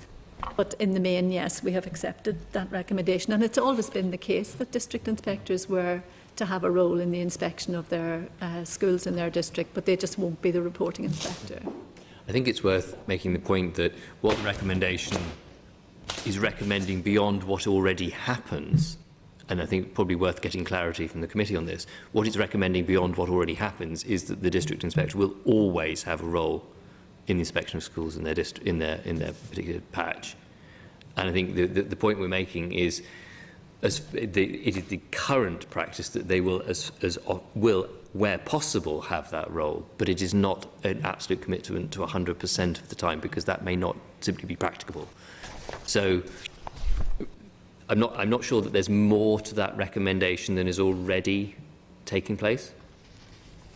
And why would it not always be possible? I mean, well, I mean, our direction of travel is that district inspectors will be involved in the inspection of schools in their district, but there will be occasions when, for scheduling reasons, business reasons, it won't happen. But, you know, that is our absolute direction of travel, and that has always been the case. They just won't be the reporting inspector.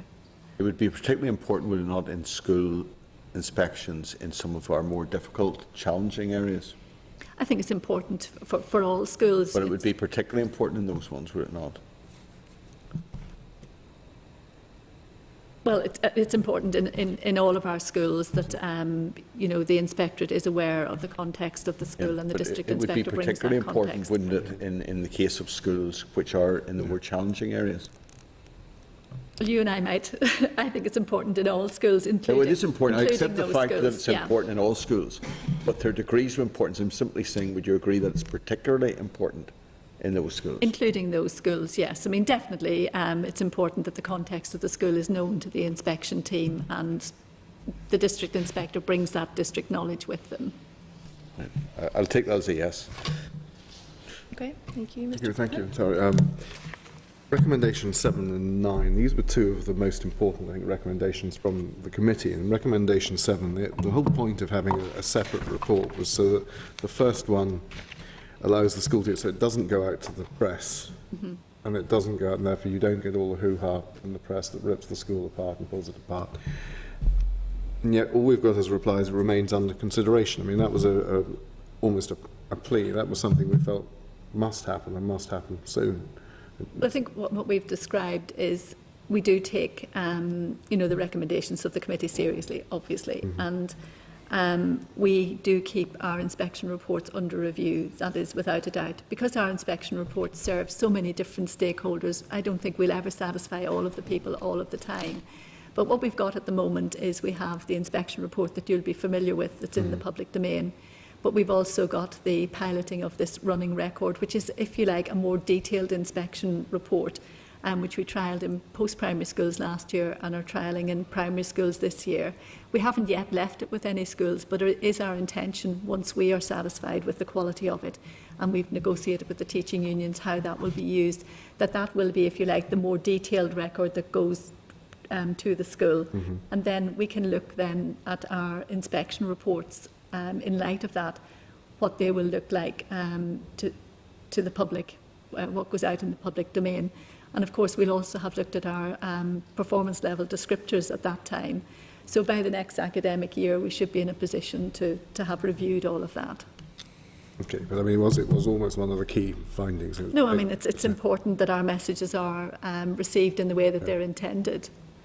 Okay, I'm just not. I mean, this running report still doesn't really get around the problem. I get the feeling you're still going to have a report that goes out to the press and all and sundry, and that opens up the whole story to then be ripped apart or commented on in the press when it needs to be kept private. Paul wants to I think we're committed to publishing what we find on inspection. I think that is a commitment that we have with the department, that because of the importance of education to children and society, and to society in general, that we make public what we find.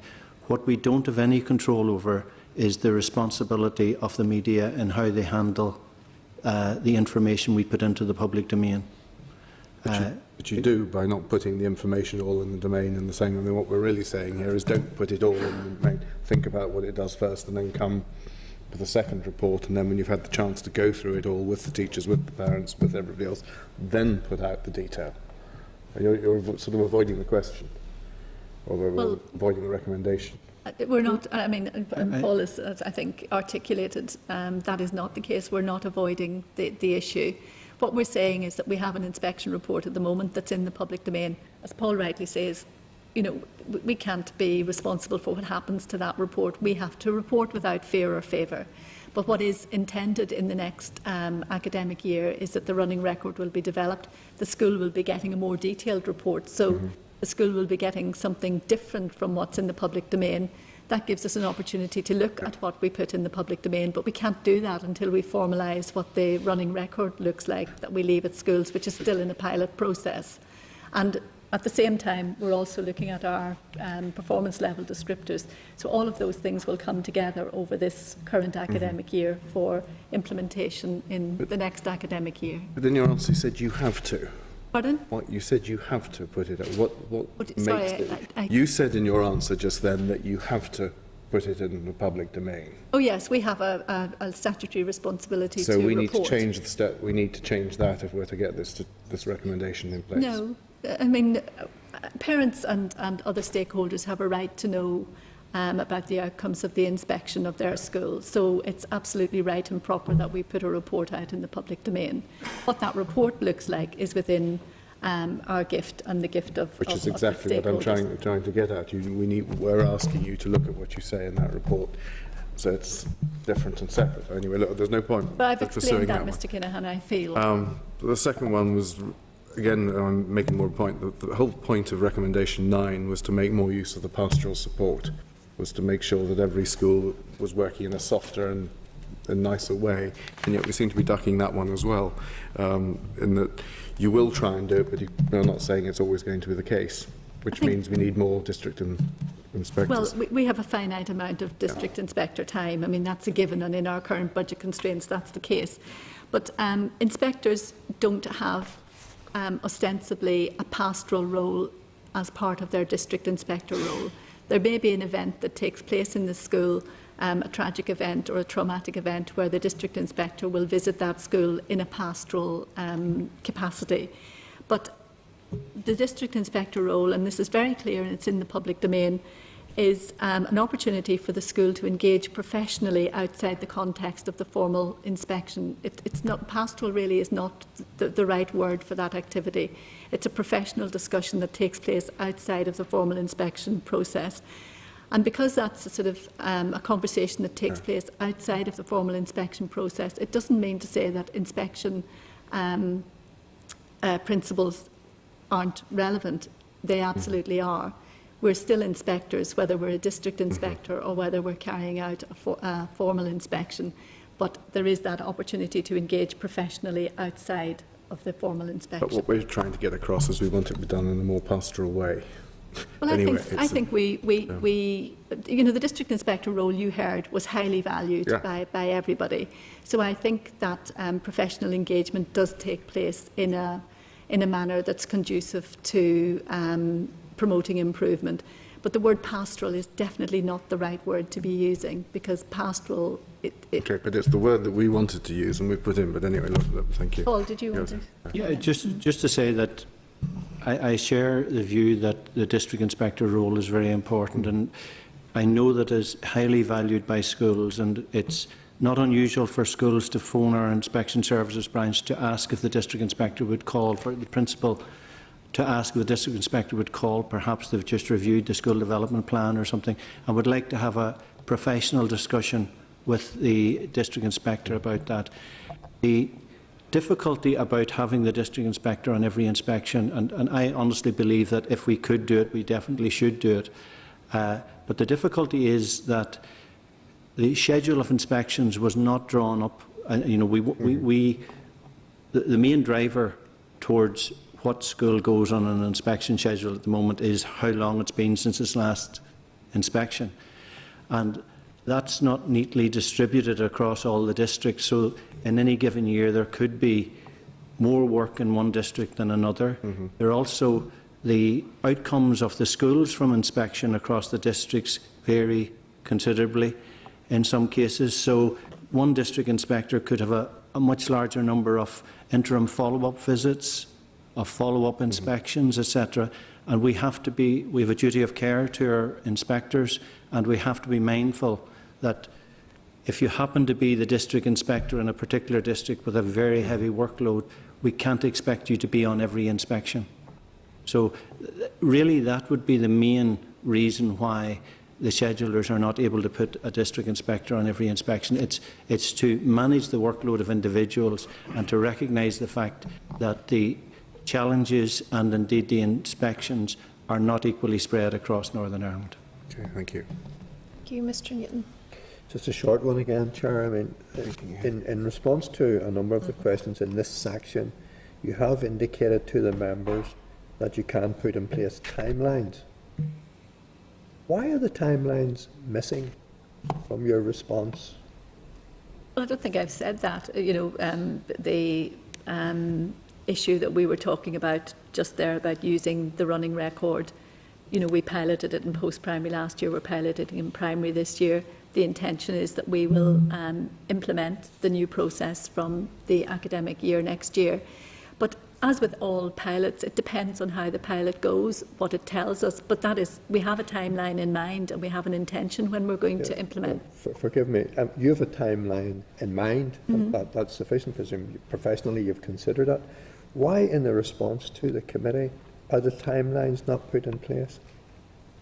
Well, we didn't put timelines in, but I'm telling you now that's our timeline for the running record and the review of reports. Just, I suppose, maybe to answer Mr. Newton's question, would it be perhaps possible for you to send the committee any timelines which you do have in mind, so that we may then take that into consideration for our next steps? Well, we can certainly do that, but bearing in mind these are pilots and there are consultations and it depends on the outcomes of those, but we can certainly give you indicative timings. That's not an issue at all. Yeah. Okay, thank you very much. Recommendation 10 is in relation to inspections in Irish in IME schools, and it would appear that you're accepting this recommendation. Do members have any questions? Happy with that. Yeah, just Noel, in your opening comments, you said you were exploring ways of strengthening capacity. What ways are you exploring? Yeah. What ideas do you have? Yeah, I'm going to hand over to Paul, but we are working with our colleagues in the south, who also inspect Irish medium schools to share some of that capacity. Thanks for the question. The first thing that we did in relation to this was 4 of our inspectors attended training in Connemara for the inspectors who work in the Gaeltacht in the south, so that they would get enrichment course on. It was delivered through the medium of the Irish language, and while there the inspectors stayed with Irish-speaking families, so it was a total immersion course down there. And it was geared towards inspectors who would be inspecting through the medium of Irish, and the idea of the enrichment course was to assist those inspectors who work in Irish medium schools to be able to use Irish as much as possible in their work and to conduct inspections in keeping with the ethos of the school. Apart from that, while there we obviously were exploring the opportunities or the willingness of inspectors who inspect through Irish to be able to offer support if such support was asked for, and certainly there was a willingness that obviously there would be special arrangements would need to be made if that type of support was going to be called into Northern Ireland to do that sort of work. But it's one of the avenues that we're exploring. Also, we have recently recruited a new modern languages inspector who has Irish as one of her languages. So, given the current situation, we can't change things radically, but we are trying to maximise the resource that we currently have, and we're trying to maximise it within the schedule as well, so that in the scheduling of teams for Irish medium schools, we're trying to ensure that we have as many people as possible on the team with proficiency in Irish as possible. There are roles for non-Irish speakers in Irish medium inspections because there are consultations with members of staff in relation to, say, pastoral care or coordinators. There's observation of English, which is taught through the medium of English, obviously, in Irish medium schools. So it's not that we want to make it that only people who have the proficiency in Irish work in Irish medium schools, but we have seen how best we can maximise the resource that we have, which we realise is constrained by current resourcing situation.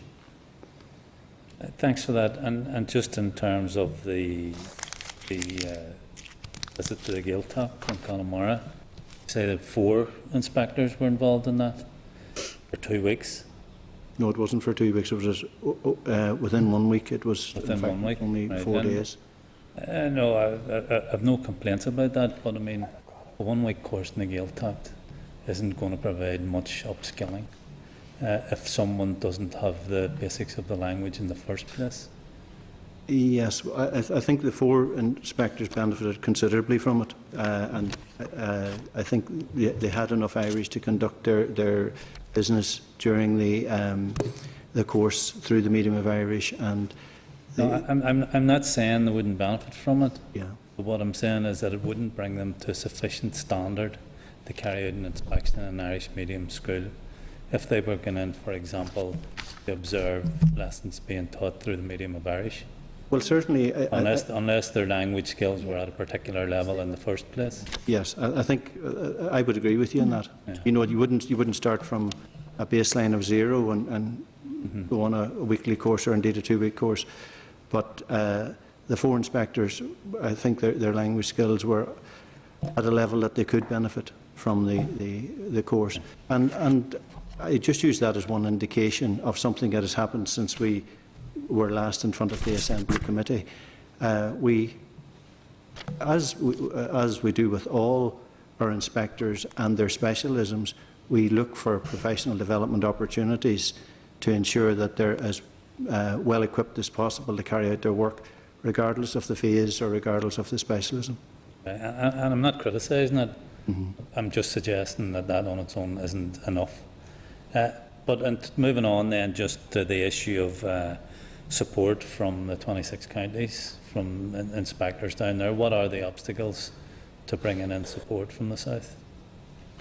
Well, it's a different inspectorate to ourselves, and obviously it's a different department to ourselves, to the Department of Education. So it's not within our gift just to make those arrangements without exploring what the opportunities, and indeed making sure that there aren't any barriers at the interdepartmental level, etc. All we were doing from our point of view was looking to see if there were possibilities there. I think it would be for others to work out the specific arrangements if inspectors from the Department of Education and Skills in the South were going to work within Northern Ireland. And do any arrangements currently exist, for example, for secondment of an inspector from the south to the north? Not, I'm not aware of any arrangements. Okay. Thank you, Chair. Mr. McCausland? Just to get a sense of it, about 1% of children, I think, attend Irish medium education. How many inspections would you therefore do on Irish medium in a year? Well, Paul might want to come in a moment, but in the last Chief Inspector's reporting period, which we're coming on to talking about in a moment, we inspected 11 Irish medium schools sort of over that 2-year period. Right. 11 over 2 years? Yeah. About 5 or 6 a year, really? Just. Yeah, between the 1st of July 2012 and 30th of June 2014. How many school inspections would an inspector do in a year? We work on inspector days, so it doesn't work in terms of numbers of inspections, and there's other activities. Just ballpark figure of how many an inspector might be able to do. I really think because of other activities that inspectors do around survey work, district inspector activities, we don't actually work on a number of inspections. So I think it would be erroneous of me to give you a figure about the number of inspections that inspectors carry out. They have a number of inspector days where they carry out inspection activity. Sorry to press the point, but it should be possible to get an answer to a simple question. How many would you expect? Your average inspector, many on average would the average inspector do in a year? Does he do 3, 5, 25? Again, honestly, I'm not being evasive, but it depends. The short inspections of primary schools are 2 days inspections if you're on a team, and 3 days if you're a reporting inspector. So it should be possible to do more than 6 in a year? More than 6, yes. Of course. Oh, yes. Yes, and we only have 6 inspections of Irish medium in a year. Right? With one inspector? With one inspector, that's fine. Yeah. No, I think Paul I would like to come in, Mr. McCausland, just to say that those who inspect Irish medium education also inspect across the range of English medium schools. And, yes, to do other things well, appreciate that. And yes. if you're a primary inspector who speaks Irish, you will inspect the Irish medium education in primary and in preschool, and in English medium and in Irish medium. So it's not as if they're confined to that particular piece of work. Okay, thank you. Moving then to 11, 12 and 13. I think yes, Dr. Hughes is going to respond. Yeah. On recommendation 11, I think the recommendation that work is taken on about the development of indicators of school effectiveness, which I think comes at the end of that passage. I think very clearly there is a piece of work that it has begun around the development of a dashboard of measures for school evaluation purposes. Whilst that work progresses, conclusions about precisely how and what those metrics should be and how they should be sourced, how they should be presented, and all of those things have got to be open up for discussion across the range of stakeholders who will be engaged in that process. That's very clearly about school evaluation.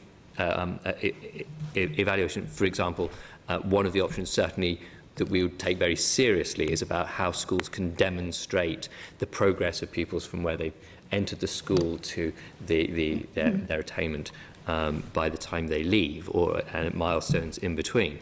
But I think the initial recommendation, or the recommendation, is also referring to system level evaluation of progress.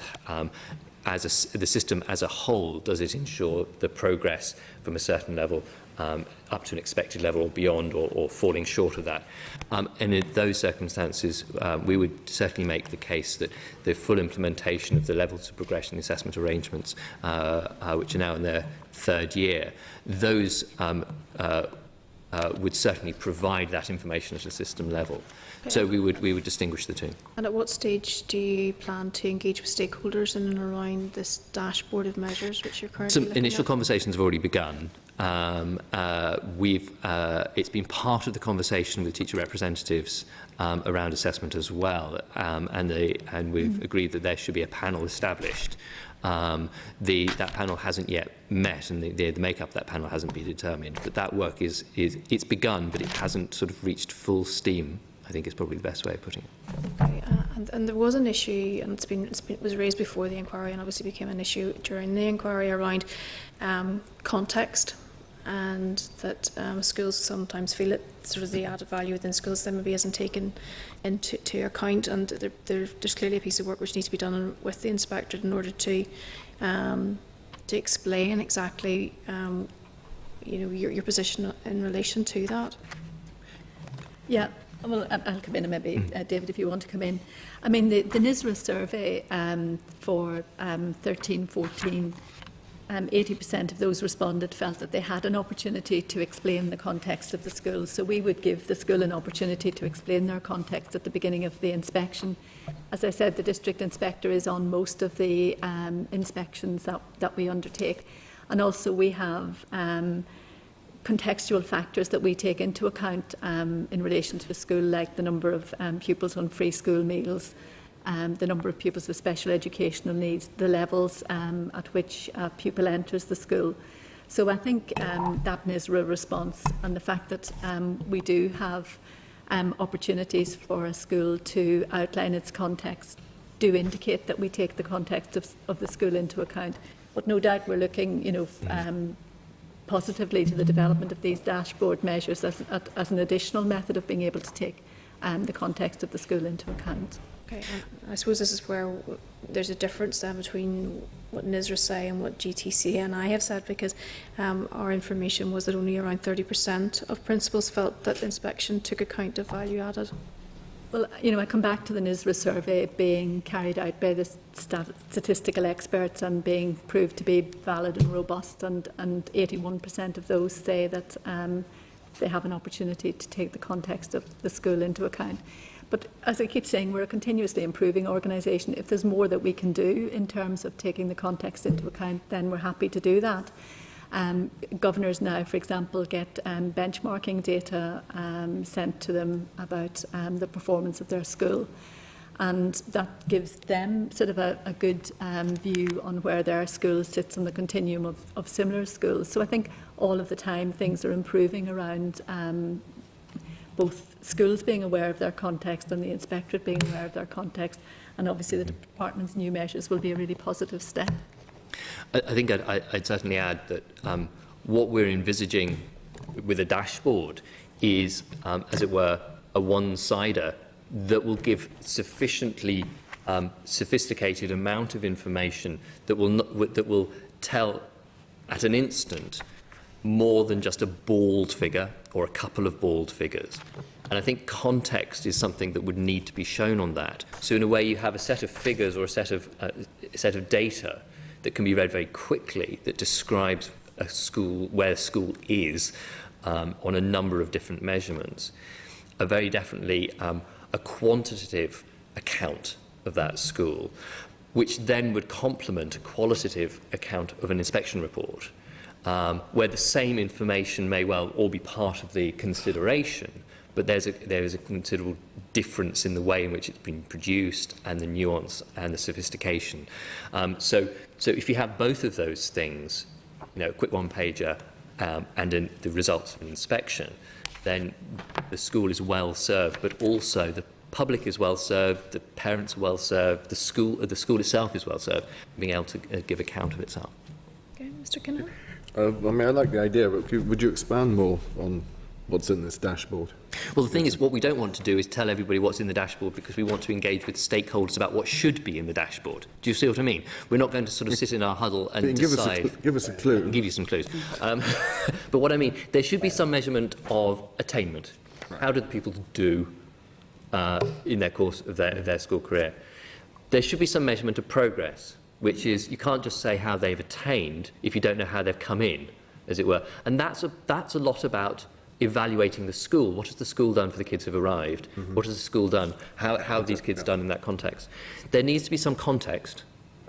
There needs to be some measurement which isn't actually about educational outcomes, but a very important metrics which will tell you a lot about a school. And we know that things like attendance, pupil attendance, staff attendance, and other measurements which perhaps are less easy to grasp about the school experience that a pupil will have in that place, the opportunities available. I'm just beginning now to that's great. I mean, throw a few hidden things in there as a baseline as well. There's a whole lot of great things. So thank you. But I just was intrigued because it's taught me. On a different angle, on the self-evaluation culture, have you found, within self-evaluation, any trends in that?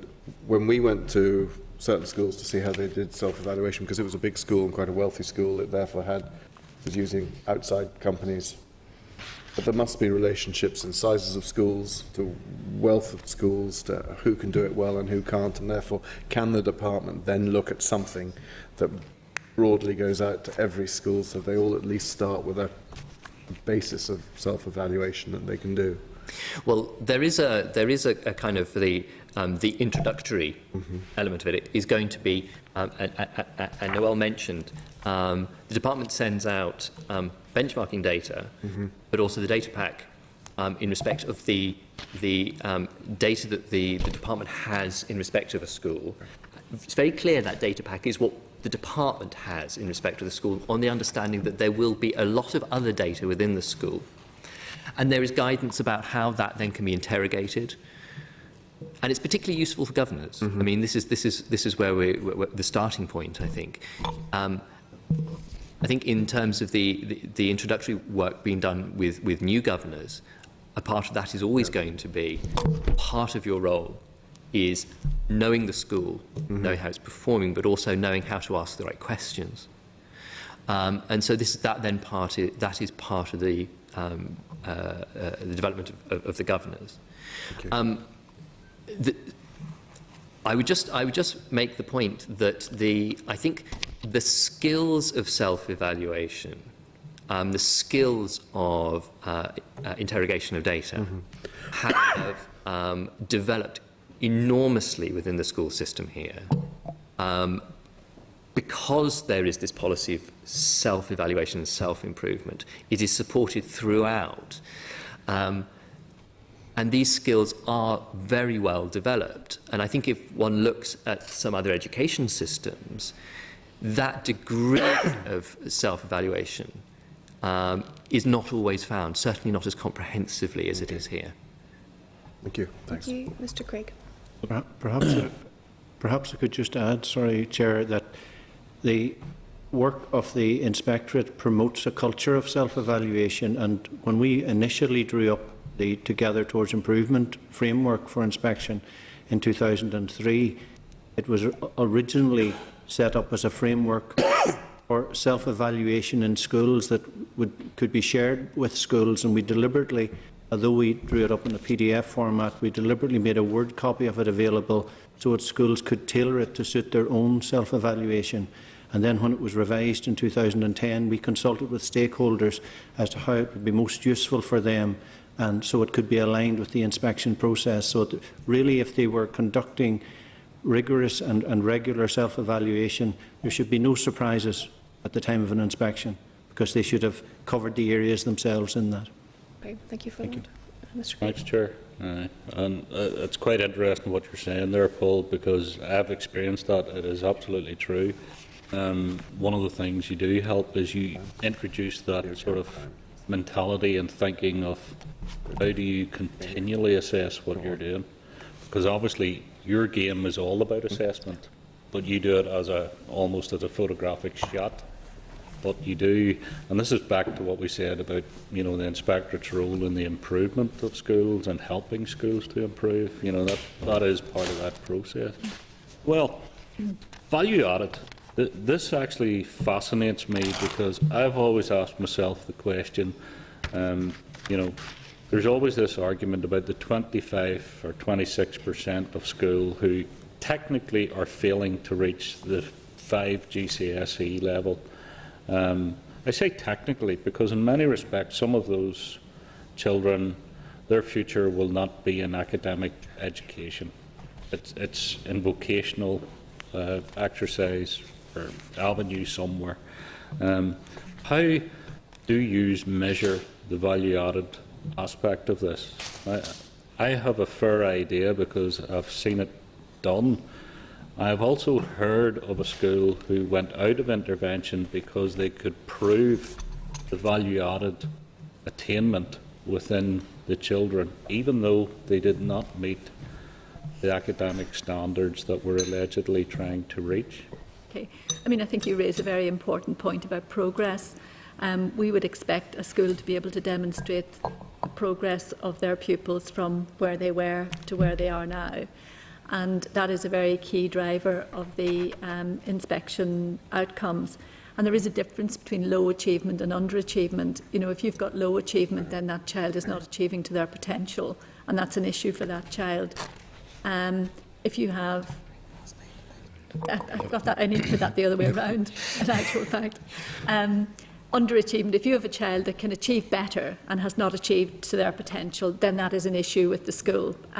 But if you have a child who can only achieve to a certain level because of their ability, but they are achieving to that level, then that's a positive outcome for that child because they're achieving to their ability.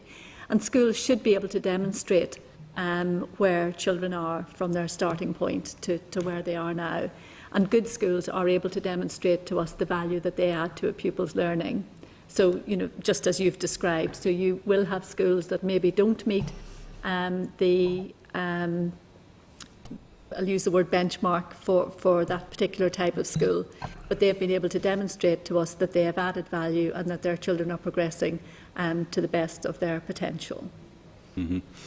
That leads me on, and you're almost back to another argument here, and I know it's sort of built into recommendation 12 and 13 about the self-evaluation role, what role the inspectorate has in actually, you know, pointing the schools in the right direction towards self-evaluation. It's again back to what role does the inspectorate have in improving the school? Do you see it as a key part of your inspector's jobs to actually educate the school as to how they can self-evaluate and also measure those value-added aspects that are there? Because you are, I hate saying this, but you really are the experts in this field because you're doing it all the time. Well, again, thank you for those comments. But you know, the school development plan is at the centre of the inspection process, and we will look at the effectiveness of the school development plan. And part of that, you know, to get to a good school development plan, you need to carry out effective self-evaluation. And sort of, we've heard some discussions about what effective self-evaluation would look like. It's a school looking openly and honestly at itself, using all of the information that it has and involving everyone in the school. And if that happens in terms of a self-evaluation activity, you will get a self-development plan that clearly identifies the priorities for that school and the things that they need to focus on. And it'll be different for different schools.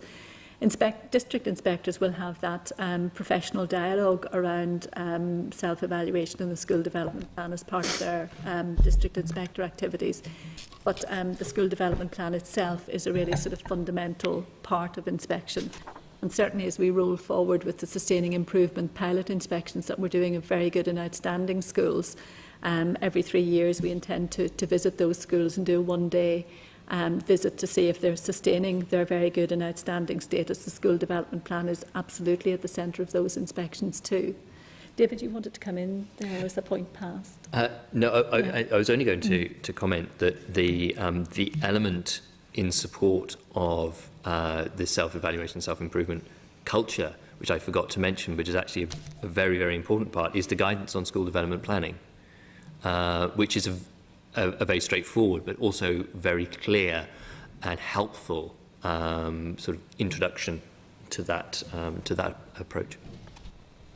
Just if I could add to, in relation to David mentioned earlier about the governor's role and in terms of the school self-evaluation informing the governors, as part of the support for governors, the ESAGS TV, which is the media unit based in the North Eastern Board, has developed a series of short clips as to how governors can best fulfil their role, and those are available on the ESAGS TV website, which there's a link to it from the ETA website, but they're short clips just to inform governors as to how they can best perform that role of the support to and challenge to the school in terms of promoting improvement.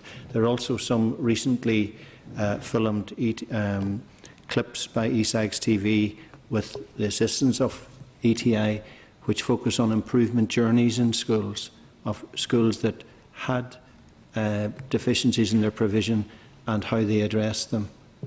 So those would be relevant to schools that wanted to promote the culture of self-evaluation or indeed promoting improvement.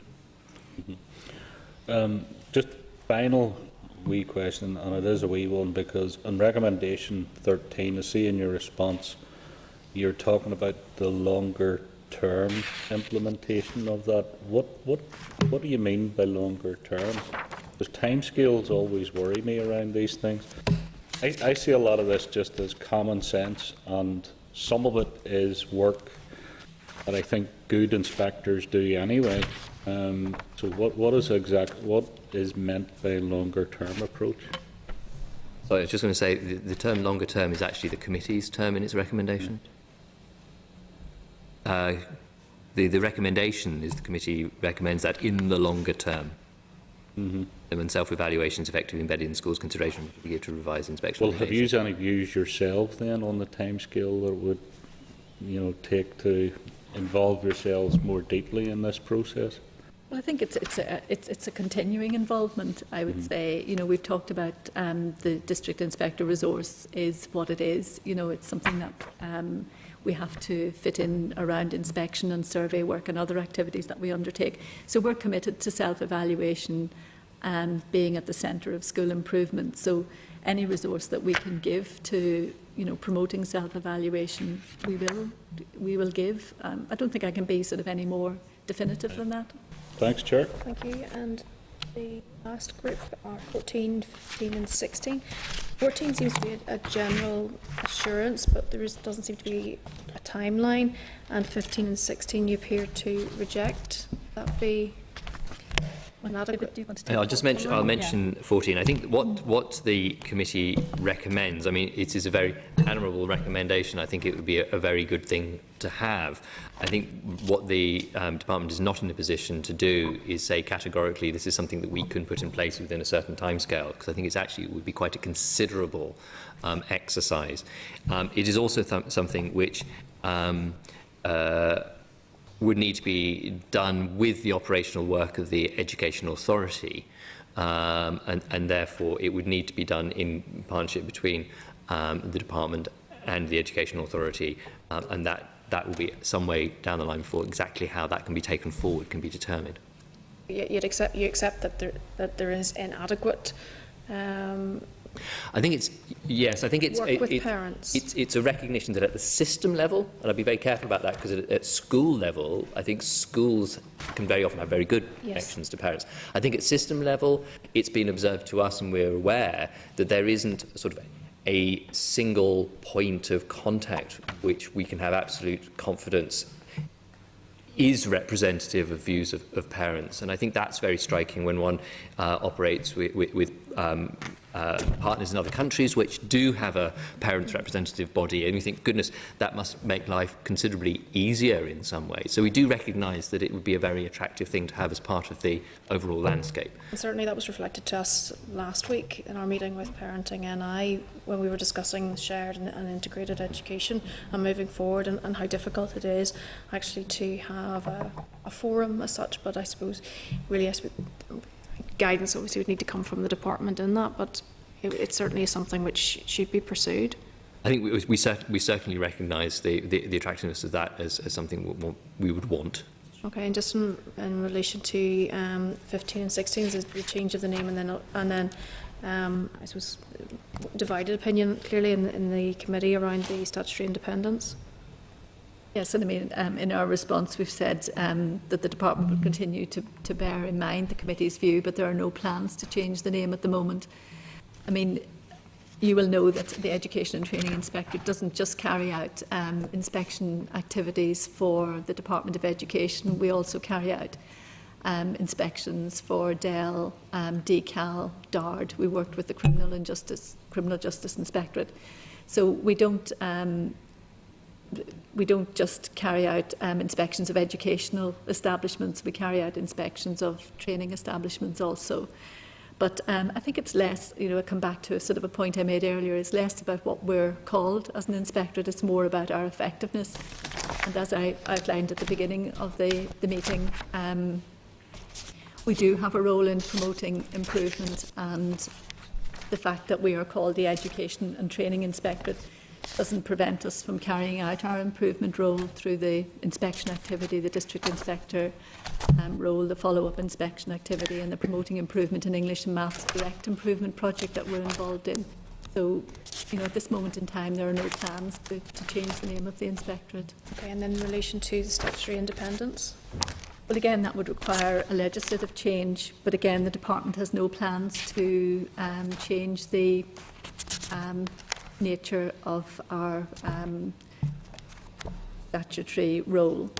And I think, I've worked, this is the fourth inspectorate that I've worked in, and in the other inspectorates, one was an NDPB, one was a non-ministerial government department, and here we have ETI, which is part of the Department of Education. And really, structurally, it doesn't matter what the structure of the inspectorate is. It comes back to how effective are you, how independent are you operationally, are you able to make your judgments without fear or favour, and we are able to do that within the structure that we find ourselves. And again, coming back to what Siki said, they said there are lots of different types of structures of inspectorates across Europe, and again, it doesn't matter what the structure is, it depends on the work that you do and the impact that you have. But currently the department has no plans to change the statutory nature of ETI. Thank you. Mr Newton. Thank you, Chair. Now, I can get more out of what you've said in the last minute or two around the name change 15 than within the reply to the committee. Can I ask you to comment on this? It was actually Professor John Gardner who indicated to the committee that he was a big fan of inspection and so on. But he said, and part of what was driving the committee, or what was influencing the committee around the renaming of ETI, was his comment does not handle its outside perspective well in referring to ETI. What would you say to that? I think we could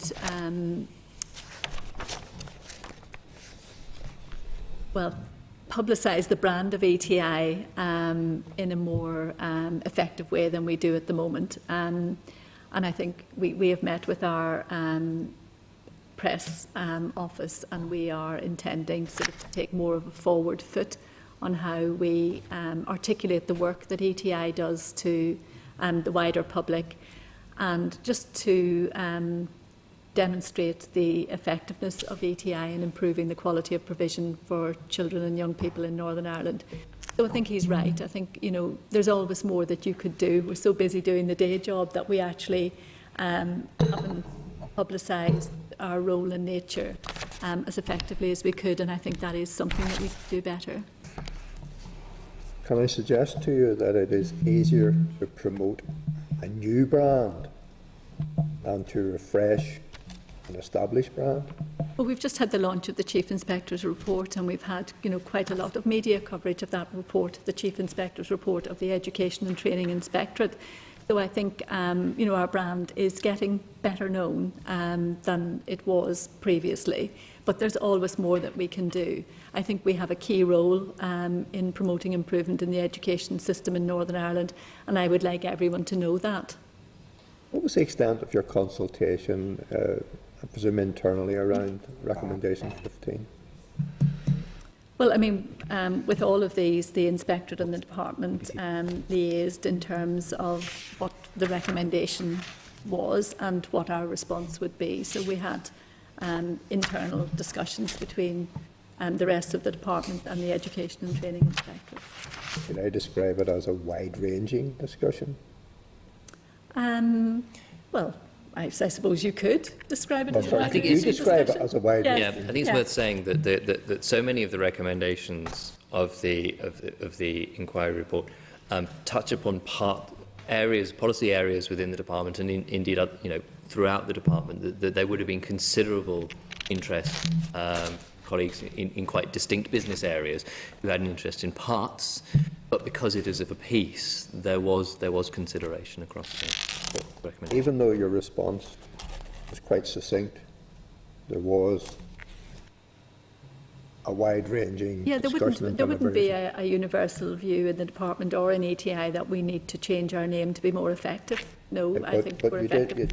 You did take it seriously, and there was a totally. wide-ranging discussion. I mean, absolutely. Internally, and consultation with across those who would have a vested interest in it. Yes, I mean, we've taken the recommendations from the inquiry seriously. I mean, absolutely we have. But in relation to this recommendation, you know, it was felt that at this moment in time, who knows what will happen in the future, but there were no plans to change the name. You might have expanded your answer a bit more. Would I be right in that then, on reflection? Well, no, I think we've said there are no plans to change the name at this moment in time, and that remains our position. Okay, all right. Can I ask you about 16 then? I'll read this out because it's from the report, and then you can respond to it. In response to recommendation, whether the department accepts the committee's finding that, as OECD recommended, ETI should develop its data analysis capacity, and as a unitary inspectorate should undertake longitudinal studies of the impact of educational policy on pupil progression in all phases of education. In terms of increasing our data capacity, we have done that. We have, you know, we've always had access to statisticians within the Department of Education, but we've now got our own embedded statistical support within the Education and Training Inspectorate, so that recommendation has been acted on. In terms of a longitudinal inspection activity, I'm not against that. You know, the work that we do is largely commissioned by the department, so if the department would like us to carry out a longitudinal study of a particular aspect of education, then, you know, we would be happy to do it. You're not against it. Does that mean you're for it? Well, I think if there's... Would you recommend it internally? I think if there's benefit in carrying out a longitudinal study, then it would be something that's worth doing. It would depend on what the nature of the activity was. And is it something you're giving consideration to then? Would I be right in describing it that way? We've obviously, because it was a recommendation in the report, we thought about it, but we haven't really taken any particular action. I think it's worth saying that, I mean, the recommendation is that that there is a new model for the inspectorate, and that should allow for undertaking longitudinal data analysis. It's not clear that actually the organisational change that is part of the recommendation is a necessary step in order to allow the inspectorate to undertake longitudinal data analysis. As Noel has said, I think the inspectorate's capacity in data analysis will be increased by having an embedded statistician within the inspectorate. I think there are other ways of following up the suggestions around longitudinal data analysis. It's not, as it were, that is a secondary issue to the issue of creating a new statutory organisation. Okay, thank you. Just to add to what David said there, that we have done longitudinal type work in the past. I'm thinking whenever ICT was being established in Northern Ireland, with baseline surveys, and then we'd follow up surveys about 3 years later to see how ICT was embedding and how the extent to which it was supporting and enhancing learning. One thing about that type of survey work is it tends to be quite resource intensive, and since 2009, with the introduction of the school improvement policy of every school a good school, we have seen it as a very important part of our role to ensure that as far as possible every school is a good school. So we have tended to focus more on the institutional inspections rather than the wider longitudinal survey type inspections. Sure. Thank you very much. You'll be relieved to know that no one else has indicated. It has been a very long session, and I appreciate the fact that you have taken that time and you've answered questions fully. Obviously, we will need to come back to this again, and if members are content, Peter will review the Hansard, and we'll follow up with some further questions if necessary, because obviously I want to reflect the importance of the inquiry and how seriously the committee have taken this, and we'll want to bring it to a natural conclusion after all our queries have been answered. But can I thank you very much for your time this morning? Thank you. Thank you. And David, you're leaving us, and Thank you. you'll be replaced by two. John Baird, who is the Assistant Chief Inspector, and John Anderson, who is the Managing Inspector.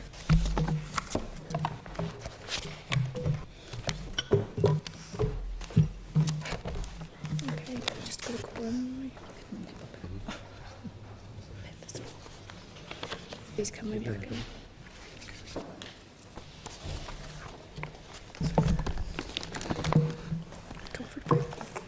Step out for a second. What? Is it cold? Is it freezing? Sorry, Alison, you see what That is an issue. It's an issue in this room. Yes, sorry, it's cold house really. It's a cold house for members as well. Thank you. That's appreciated. There's a cold house for inspectors. Okay, thank you very much. And if you'd like to make your opening statement. Yes. About 8 to 10 minutes, is that? Yes, we need to be here. We need to be out of here Before 1:45. Before 1:45, but we would really need to conclude probably around 1:30. Yes. Okay. Well, I'll try and be as brief as I can.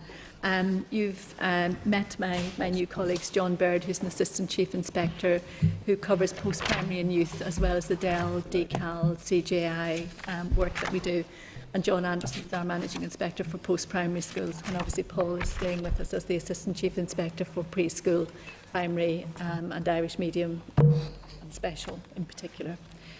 So if I can just say to the committee, thank you for the opportunity to outline some of the key findings from the most recent Chief Inspector's report launched on the 6th of November 2014. By way of introduction, this Chief Inspector's report covers the period from the 1st of July 2012 to the 30th of June 2014. The main conclusion in the report is that education and training continues to improve and is serving the majority of learners well, but challenges remain. And the report has 3 key messages: that we need to aspire higher, enable more and expect better so that all learners can achieve their potential. We evaluated more organisations in this reporting period as good or better, with improving achievement and standards, learning and teaching and leadership and management. We also saw high quality support for learners and good provision for pupils with special educational needs. And I think this is testament to the hard work of the staff in our schools and providers that we inspected. But we also have some key challenges. There are some unacceptable variations and persistent shortcomings that need to be addressed. While outcomes are improving, the difference in achievement and standards for particular groups of learners reflects a system that serves some better than others. So I'm just going to outline in a little more detail what's going well in our education system. As I said, we had more organisations that were evaluated as good or better in this reporting period. And without going through all of the statistics, 83% of preschool, 84% of primary, 91% of special, 92% of youth, 91% of our Irish medium. In post-primary, 63% of schools inspected were good or better, which is similar to the last reporting period, although we must remember that we're talking about a different cohort of schools when we're comparing with the last reporting period. We also saw improving achievement and standards across all sectors. Over 85% of preschool and primary schools inspected had achievement and standards that are evaluated as good or better. There's a modest increase in 5 GCSEs A star to C with English and Maths, and in 3 A levels A star to C. And the gap between grammar and non-grammar schools in 5 GCSE A star to C reduced from 53.2% in 2005-06 to 30.1% in 12-13. But when you add English and Maths, the gap is actually widening, so that I think focuses our attention on the need to improve our English and Maths provision. We also saw better acquisition of ICT skills and excellent opportunities to develop positive attitudes and dispositions and the wider skills needed for employment. We also saw improvements in provision that was previously satisfactory or below. And I've sort of mentioned some of this, that in the business year 13-14, over 80% of the organisations that had follow-up inspections had improved by at least one performance level. And I've also mentioned the improvement already in schools that are in the formal intervention process, and the fact that those schools that have exited pupils at those schools are now getting a better quality education. We also saw a higher proportion of good or better learning and teaching. We observed over 9,000 lessons in schools and over 11,000 lessons and sessions in total.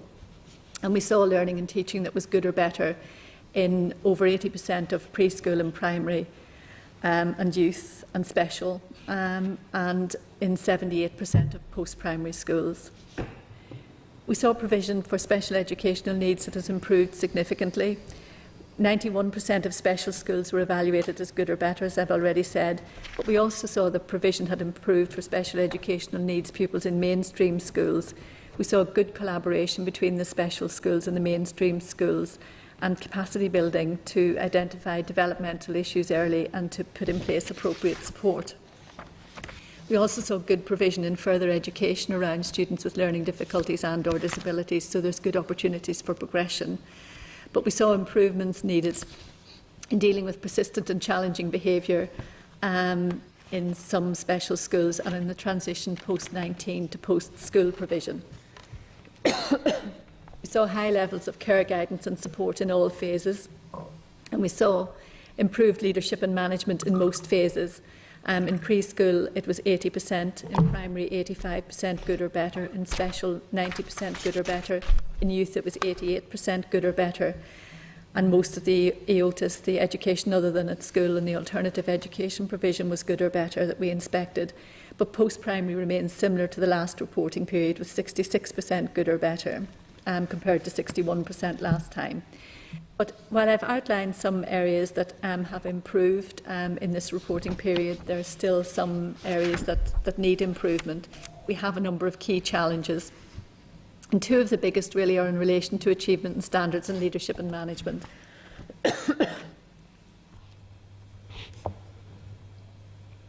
So if we look at achievement and standards, we need to improve outcomes for young people and international comparisons at age 15. If we look at the 5 GCSE A star to C with English and Maths, almost 40% of Year 12 pupils, that's about 8,800 pupils, are not achieving the standard. And 66% of free school meal pupils do not achieve the standard either. Excuse me. Talking too much this morning. Boys are not achieving as well as girls.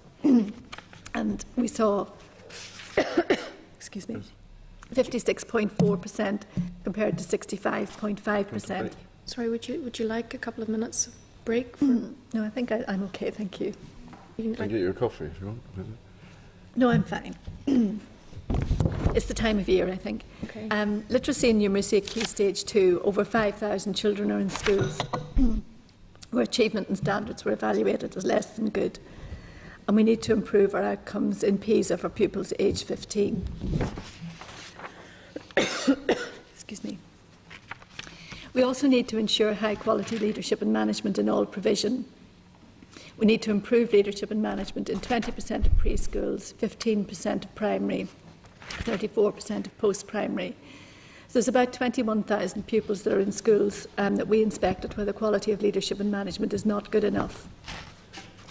We need to improve leadership and management in all levels of post-primary, including middle management.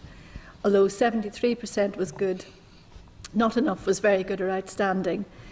And in 47% of maths departments, it was not good enough, which is similar to last time. The quality of governance was positive in the majority of primary schools and special schools that we inspected, but it needs to improve in preschool, in 30% of preschools and in 40% of post-primary schools inspected. We have additional challenges to enable more young people to achieve. We need to raise ambition and aspiration through good quality pastoral care. We need to have all stakeholders, including parents and carers, engage better with educators and trainers. We need to reduce the variability in life chances for children and young people, which is too dependent on where they live. And we need to ensure a broad and balanced curriculum to meet the needs, aspirations and career choices of all learners. There's a need to develop staff capacity further to meet the growing needs of children identified with special educational needs and ensure high-quality professional development for staff, particularly where areas have been identified as needing improvement. We have identified much good practice in the Chief Inspector's report, and that can be used to improve all provision. As we go forward with building a shared future, we have the good practice from the Sharing in Education programme, which was evaluated by ETI, which said it had a positive impact on learners.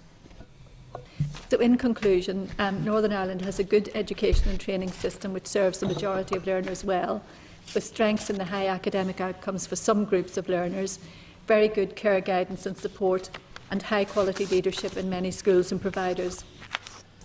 But because of the challenges I've identified and the fact that not all learners are having an equally good education and training, we cannot consider it world class. If we want a world-class education and training system, we have to have high aspirations. We need to expect more of schools and providers and enable more of our young people to acquire and develop the necessary skills and dispositions to meet the increasing demands of the 21st century. So that's just a quick synopsis of what's in the Chief Inspector's report. Okay, thank you. And obviously I had the benefit of having a briefing with you last week. You have mentioned that you're looking at a different cohort of schools than you were in your previous report, but yet in this current report you also talk about improvement. So how do you measure that whenever you're actually looking at different cohorts? Well, I mean, I suppose we have to make the point, two key points, that they are different cohorts of schools, but obviously there are similarities because we're comparing schools within a particular phase or providers within a particular phase. And also it's the evaluations that we're making are of the schools that we inspected. It's not all schools. And I think that's an important sort of point to make, really. Okay. In your 2010-12 report, you referred to around 82% of primary school children achieving the required standard in English and Maths at the end of Key Stage 2. Can you just find out what the position is for 2012-14? Well, because of the implementation of the levels of progression and the fact that not all schools entered the information around levels of progression, we haven't been able to make a direct comparison between the two. But what we did do was we looked at how we evaluated achievements and standards in English and mathematics in our inspections, and we found that 87 to 88% of English in English and in maths were evaluated as good or better. I'll just make sure I've got those statistics right. That's right. that's not exactly what I wanted. But in terms of English and Maths, 88 and 87% of achievement and standards were evaluated at Key Stage 2 in those particular subjects, and that's what we've used to determine the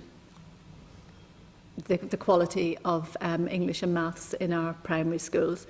And based on that, we did a calculation of how many children were in those schools that were not getting good quality English and Maths in terms of achievement and standards. And there were about 5,000 children in those schools, where achievement and standards in English and Maths are not good enough.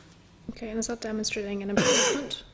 Pardon? Is that demonstrating an improvement? We can't compare like with like. That's the difficulty, because at the last Chief Inspector's report, the measure was levels of attainment, and those figures that you quoted were measures of attainment. That's right. The levels of progression provided a different statistical calculation, but because all of those were not submitted to the department, it doesn't give you a fully rounded picture. So what we have used is the evaluation of achievement and standards in our primary schools for English and Maths. But I think what we're saying, regardless of the percentage figures, there's a high percentage in our primary schools that are achieving English and Maths, but not everybody is, and that's what I've just outlined to you. But those outcomes would line up with what's said internationally in TIMSS and PEARLS, that generally speaking, our young people in primary schools are achieving well in terms of literacy and numeracy. Okay. You'd highlighted the issues around young people on free school meals and also absenteeism, and there were, in 2010-12 report, it showed a particularly high level of absenteeism. What are the figures for in this report? Well, one of the points that we make, there's a graph in there that shows attendance by schools, and what we're finding is that the higher the free school meals entitlement in a school, the higher the level of absence. And those are actually the pupils that need to be in school, the pupils who are on free school meals, because we've seen from the GCSE outcomes that they're not achieving as well as other pupils. And, there is some statistics in there around absence. I don't know, John, if you want to talk specifically about absence in post-primary.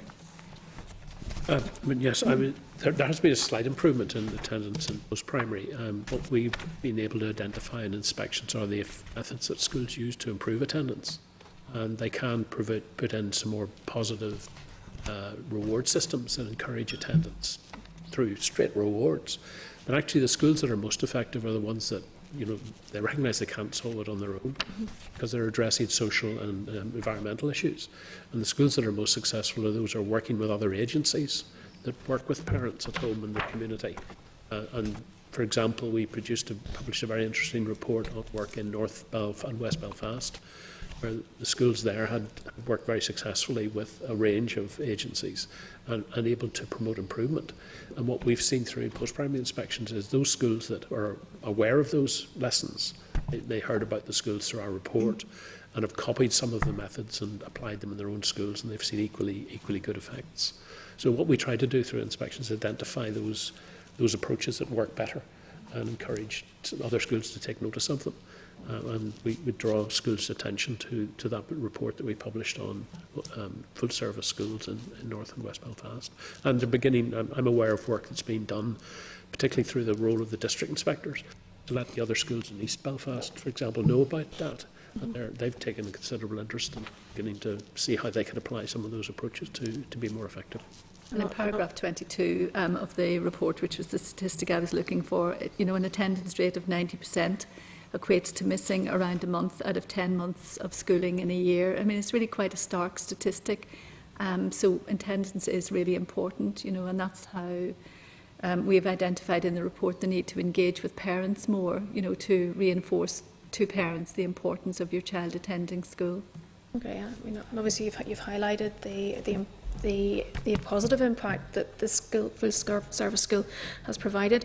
Have you fed that back into DE as a recommendation that perhaps this is a model which should be mainstreamed? Well, it's obviously in the inspection. We've produced the inspection report, and that highlights that full service school model is working well. But in addition, DE has its extended schools model, which is it varies between 10 million and 12 million pounds that are being spent on schools in areas of high disadvantage to enable them to put in place actions to help pupils who may be from disadvantaged backgrounds. And there's a whole range of activities that the schools themselves can implement. So running alongside the full service schools, we would have the extended schools programme taking place. Okay, thank you. Mr. Kinnahan. Thank you. Thanks very much. And I'm sorry I wasn't with you again last week for the brief. I've got lots of questions in different fields. But we talked earlier of the delivering social change, literacy and numeracy. Do we have sort of indications as to how successfully that's going and whether we think it's going to impact and what sort of impact on GCSEs in the future? Well, we wouldn't like to sort of preempt the evaluation that we're undertaking, and that work has just begun really in terms of that particular evaluation. But certainly, anecdotally, the response would be that it's a positive initiative and that it is helping schools to address some of the issues around literacy and numeracy. But I'd rather wait until we do the evaluation and we have some, definitive information to share with you. So it looks good. It looks like something we should be trying to do everywhere, where there is substantial numbers of illiteracy. Well, I think we have identified that English and maths literacy and numeracy is an area that the education system needs to focus on, and that delivering social change project around the newly qualified teachers is just one aspect of activity that's taking place. There's the money that I mentioned earlier that's been given to the area learning communities that to enable them to identify good practice in literacy and numeracy and share it. There's our own promoting improvement in English and Maths project. We also undertook a best practice survey of English and Maths in post-primary schools. These were schools largely in areas of high free school meals entitlement, and they were able to provide good teaching and learning and outcomes for their young people, and we ran dissemination events so that those practitioners could share it with other teachers and principals. Good. So there are a lot of initiatives that have been put in place in the last year and a half. Okay, on a different subject altogether, which is the special needs. You identify a 9% increase in children register, and yet we get a feeling from many of the people we're talking to that there's a whole mass of children who aren't getting assessed. Do you get that same feeling that the either aren't the, I'm trying to think the educational psychology said there aren't enough people there to do all the assessing and testing, and so we don't really have a true picture of the special needs? Well, Paul may want to come in on this, but certainly, since 2010, we've seen a 10% increase in the number of pupils who are on the special educational needs register. So I think we are getting better at identifying special educational needs at an earlier stage, but that's not to say that we can't do better. I know the Special Educational Needs Review, the SEN review that's just taken place, has tried or proposes actually reducing the number of stages in the statementing process, and I think that reducing of the bureaucracy can only be helpful. But Paul, is there your area of responsibility? Just to say that the capacity of teachers to identify special needs and to address special needs has been addressed quite effectively by courses that have been run from Stumwells University College and St Mary's University College, etc. And there's a lot of good work going on there. I think your reference to children getting their special needs addressed probably relates in the main to children waiting to be statemented. Yeah. And the direction of travel with the review of special needs is, as Noel mentioned there, to take the emphasis off the statement and put the focus on the child. Yeah. That rather than the particular label that may be applied to the child, look at the individual and the person and the context, and build the capacity of teachers to address the child, address the needs of the child in a way that best suits that context. So I think partly that may be what you're hearing back, that there's less emphasis on the statement, but I would emphasise that every encouragement is being given to putting more focus on the child, and there's been the department has issued a special educational needs resource file to schools, which our inspectors are reporting back has been very well received in terms of the resources that have been provided to address the sometimes complex and varied needs of children. Is enough resource going into then the training of the teachers at the early stage? I mean, you're saying it's working better. Is there enough resource going in? I know that's a loaded question because you always need more money, but is there substantially? Well, I think we would always want more resource, to be perfectly honest, and particularly when it's being targeted towards those most in need. It would be very hard to argue against more resource, but in the current resourcing climate, I think it is very positive that focus has been put on identifying the needs of children in the early years. And another initiative that our inspectors have reported back very positively on, although it's at a sort of an interim stage, is the Nurture project too. Nurture, and it has benefited not just the children who have been the focus of it, but actually it has benefited the other children in the class that they've been taken from. The teacher can get on with teaching the majority of the pupils, and while the needs of that small minority are being addressed more specifically in another setting. I had a query here about nurturing. Do we need to change the parameters and the guidelines? Because there was a change when it moved from education to OFM, DFM in certain schools that had nurturing capacity, and the skills suddenly found they didn't meet the parameters that were being set. Have you sort of looked at that to see if we should be expanding nurture to more schools, more areas in relation to special output areas? Or well, that survey is not complete yet, but the interim findings certainly are very positive in terms of the engagement of the school with the parents, as well as the benefits to the child and to the wider school community of putting this focus on the specific needs of the child. Okay, thank you. Since our conversation last week, I spent a morning at West Winds Primary School in their nurture unit, and I found it a very positive experience. And even just in that very limited time that I had, I could see the benefits of that for the children and also for the school as a whole. And certainly they're very positive about that project. And it's obviously now becoming a crucial part within the school, and they don't want to lose that. But I think it will be interesting to see your report, and obviously look forward to that project becoming mainstreamed where possible. Have to caveat. Mr. Newton. Just a short question, Chair.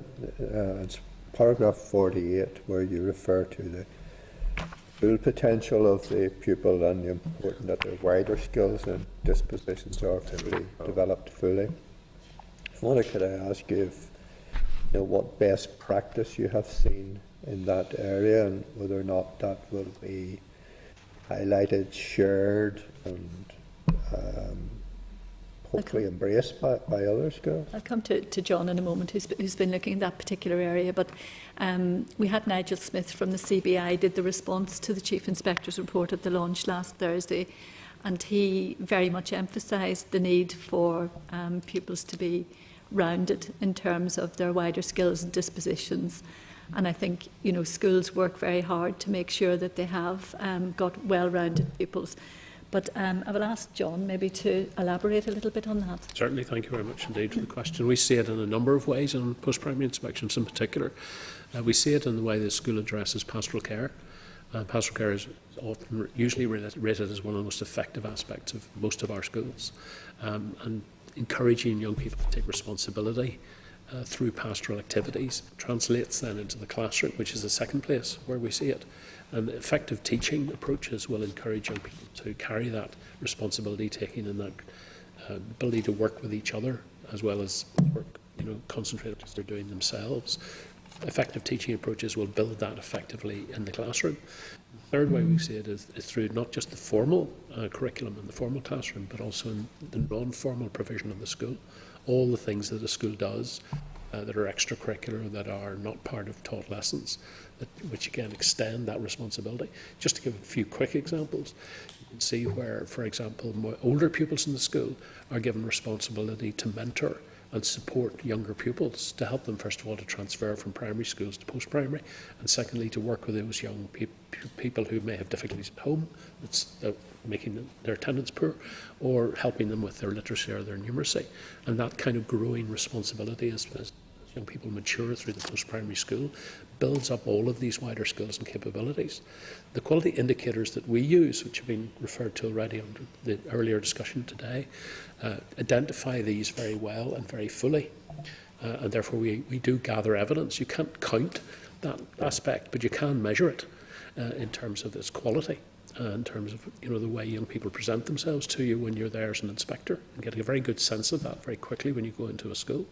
So we're able to do that. We're able to record it in our evaluation system, and we do our best to make sure when we're writing the school reports that we reflect as strongly the development of the life skills and capabilities and dispositions and attitudes of young people as we do on the analysis of their examination performance. Chief Inspector rightly says the CBI have indicated that when it comes to employers, they highly value those skills, the ability to work in teams, the ability to be creative, to take responsibility for yourself and to take responsibility for yourself. Some employers would rate them even more highly than formal academic qualifications. And that sounds surprising. That's actually what you read in the CBI survey, the most recent survey. So the head of the CBI was talking about the compelling individual. What he meant by that was that the development of the rounded young person who had literacy, numeracy, academic qualifications, vocational qualifications, but also had a rounded development as a young person. So we do our best to identify that, to encourage schools to identify it in their self-evaluation and to report on what we find in school. So just where you've seen that best practice in a school, can you share that? Can that be shared with other schools where that best practice, where that development of the rounded pupil, as you say, isn't being achieved? Yes, we can, and we do. So we share it through our reports, of course. Yeah. But while we're engaged in a school, either as a district inspector, discussing how they might develop their teaching, how might they develop their non-formal education, how they might develop their pastoral care, that will be part of the discussion. And during the formal event of an inspection, when a team is in the school, it's part of the professional discussion that goes on during that week, because we're making an evaluation of how good the school we're in is, how effective it is in doing this.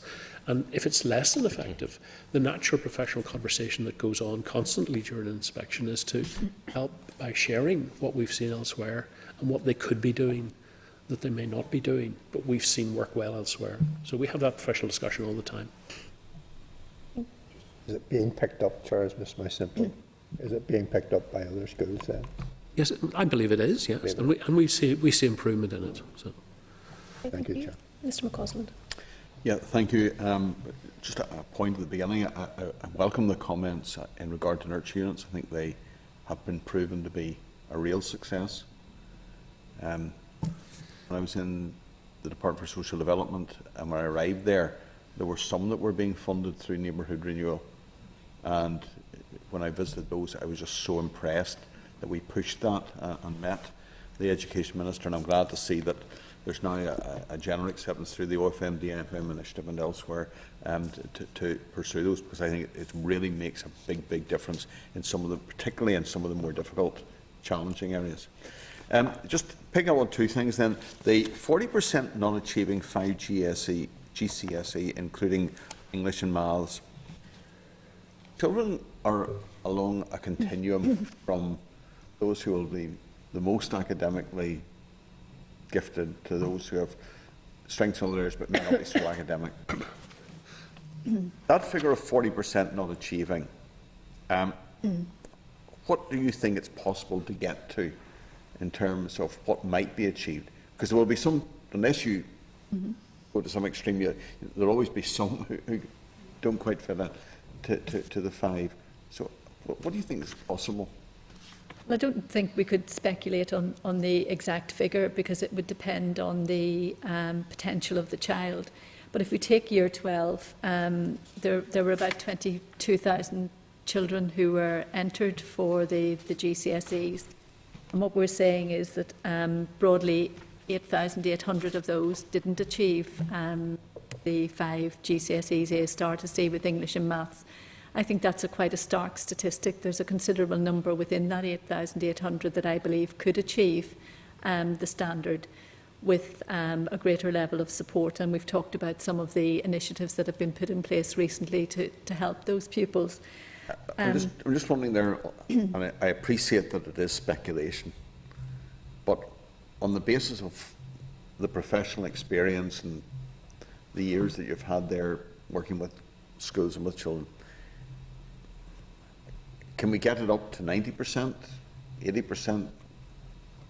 Well, there is a programme for government target, obviously, and you know that's what the executive has set as the target for achievement, and that's the target that we're working towards. And certainly for pupils who are on free school meals, you know, the fact that 66% of those Year 12 pupils do not achieve the 5 GCSEs A star to C is really a worry. If we go to the number of young people who, for example, go to special schools, how many in special schools would achieve that target? Well, if you give me a moment, that's one end of the I'll look up that statistic I suppose, for you. But there will be obviously a smaller number in special schools who will be able to achieve that target just by the very nature of you know, the pupil in that school. So you have to take out the special needs pupils out of that. I think pupils, for example, with physical disabilities could quite reasonably be expected to achieve GCSE. I think in terms, while I would be very loath to pitch on a number, it is accepted that there can be up to, in the school population, there can be up to 20% that require some form of help with their learning. So, if I were to talk in ballpark figures, there would you'd be better not to set that ceiling any higher than the 80% for that reason. But having said that, we're talking about a perfect world where every school is achieving as best it can, and all we can do is aspire towards giving every child the best possible opportunity. And looking at the best practices we have done, and what we over the last year organised were conferences where the principals of post-primary schools could come with their head of maths and their head of English and participate in workshops with heads of department, were presented by heads of department that we had identified in less favoured areas, let's say, who were doing a particularly good job, and where they talked about the ingredients or the components of building, developing and sustaining good practice in their school. So I think the more we can share that, the better. But I do think it'd be very hard to come down just on a figure and say that's what we would expect. If we got to 80%, we'd be doing. We'd be doing very well indeed. Could I just pose a second question there? On page, right, where is it in the report? Page 25, you deal with the issue about a divided society, and make the point there that there's a variation in the quality and effectiveness of how schools prepare children and young people for living and working in the divided society. You talk about differences, and then you use the term there, differences in cultural identity and living comfortably with diversity, page 25, paragraph 85. And then also pick up on, as well as cultural identity, and cultural matters, historical matters, those seem to be the two areas, history and culture. And I welcome the fact that that has been raised. Then at the front, where's this our comment on it? Yes, it is. The report indicates there's a variation in the effectiveness of how schools prepare children, refers to a variation in the effectiveness of controversial historical topics being dealt with in the school, The ETI believe that in order to bed in shared education, further training is required for teachers, school leaders, and preparation for pupils and parents and so on. I don't want to dwell on it today, but simply to make the point, I think that's hugely important. And it's something I touched on last week when we had the issue of shared education and the inquiry that's being carried out there, that you cannot have a situation where people are coming together on a base of inequality, in bed with the elephant syndrome, as Pierre Trudeau called it. So you want children to come together in confidence and confidence about their own cultural identity, their historical background, their traditions, so that as they meet people from a different tradition, they do so on a base of equality. Do you ever assess or test, and this is, I'll just ask the question and leave it then, the manner in which the Department of Education's provision is compliant with the cultural requirements of the UN Convention on the Rights of the Child? We don't explicitly make that evaluation, but obviously the rights of the child would be central to all of the work of the department and the work of the inspectorate. So in that respect, it underpins the work that we undertake. But your comments in relation to shared education, I would agree with them. We're just about to embark on some work in relation to shared education, which maybe Paul would like to elaborate on as he's leading on that aspect of work. Well, there was some work done on a series of projects under the umbrella of sharing in education, and we looked at 15 of those projects. The next phase then is, if you like, the shared education project, where typically it's about building partnerships and understanding between schools and the children in those schools. And we've been meeting recently with a number of educational stakeholders, including the academics in the universities and the people in the education and library boards, etc., and the people in the curriculum council, to look to see how best to get what you might call indicators of effective shared education. And we've learnt from what we've heard from the inquiry. We were not going to talk about inadequate or unsatisfactory. We're going to look at 4 different bands that, first of all, partnerships would see themselves as defining shared education or developing shared education or building shared education or embedding shared education. So they would see themselves initially where they get together and they look at what shared education is, so they start defining it for themselves. Now, we have to be quite honest and say we're on a learning curve here too, and we're working with these people to get a shared understanding ourselves so that we can have a common language and a common understanding.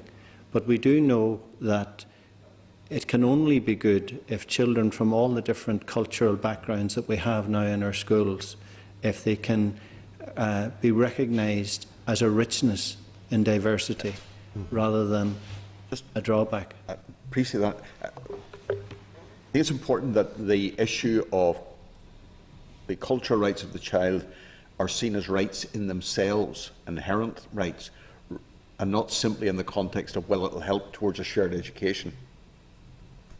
Yes. That's the point. There was a report done on North and West good practice about attendance. Could there be a report done on good practice in terms of the delivery of the cultural rights of the child? Well, I mean, there's nothing to stop us doing a report. Those were commissioned by the department, but we have the sharing and education report, the evaluation of the 19 projects that. Sorry, but I'm away from. I know it's slightly different, yeah. But just focusing on the right of the child in itself, because it is a right. Could there be a report done on that? And who would commission that? If it's commissioned by the department. Department's the only body that can commission this. Well, we work for DE, DEL, DCAL and Darden, CJI, so it would be something for one of those. Can you initiate projects through yourselves? We can. But you could do it yourself without them telling you to do it? In a finite resource, we would have to prioritise what we needed to undertake. Well, at least we'll establish the point that you could do it. Now, the question of the resource is the next thing, because it's the one right that I think has as much importance as anything in terms of building a shared future and in the context of shared education. Children must come together on that base of equality, where children from the controlled sector and children from the maintained sector and the Irish medium sector are all coming together on a base of cultural confidence. I always remember the quote from Jude Collins. When he was an expert in education, he taught it. And Jude Collins said in Daily Ireland some years ago, he said, if you go to a Catholic maintained school, he said, it's important that you send your child there and that you protect that sector.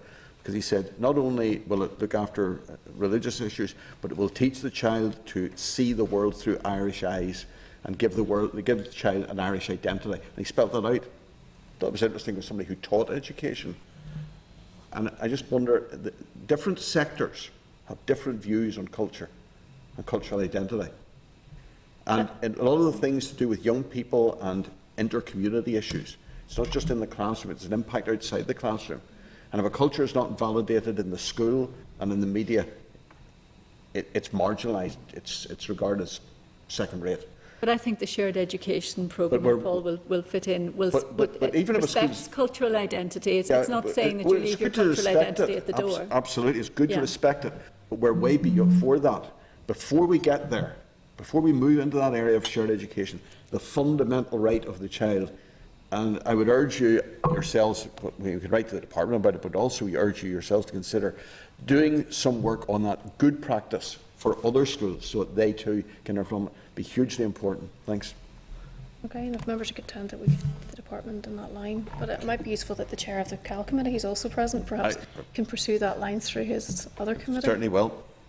Okay, thank you. Just a last one, and it's really on the. I mean, I'm always slightly sceptical of the Tims and Pearls, but we come quite low down when it comes to science, and I wondered whether you felt the science component of the world around us is, whether it's being delivered consistently throughout, or whether we should be looking at something instead of it, which gives us a better scientific start at primary school level. Well, I'll ask Paul to come in a moment, because we've just completed the World Around Us survey, which you've been involved in, and we're just about to report probably in the next month on the outcomes of that. But we did find generally quite a positive approach to science education within our primary schools. And admittedly, it's wrapped up with other subjects, but nevertheless, it still seemed to be getting sufficient emphasis. Paul, yes, I think the report will report quite positively, but there would be some concerns about progression because of the different strands of science and technology, geography and history. That there would, in terms of developing particular skills, sometimes it's hard to get the progression. It needs very careful planning to get the progression right through. I think the key thing, even just broadening it out to education more generally, is that in our education system we need to be looking for coherent learning pathways for the young children from early years, and get the learning with the support of the parents and the wider community and other organisations if needed, to bridge that gap between early years and primary, and take that through to post-primary, and take it then into the vocational, academic, or whatever afterwards. So in the individual subjects it's important to have that coherence, but I think even more importantly in the wider education of any individual child, that they've got a coherent learning pathway. Because it was interesting. I think there was a study that showed that 13% of primary school children felt they'd touched science, and so we were very low down, but at the other end actually we were producing more children coming out the far end of our schooling system going into science than that percentage. So the system does seem to be working. Well, the primary school curriculum, I think a strength of it is that we don't compartmentalise science and other subjects. So for example, a child studying creation in RE could be finding the wonders of science, and could be enthused about science through the way that the teacher covers that, as opposed to compartmentalising it into a science lesson. Thank you. Thanks. Okay, thank you very much, and you'll be relieved that was the last question.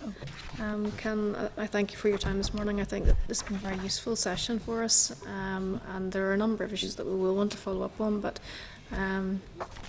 you are quite at liberty now to leave. Thank you so much. Thanks very much. Thank you. Thank you. We will apologise for anything. Apparently, there's a malfunction. Thank you.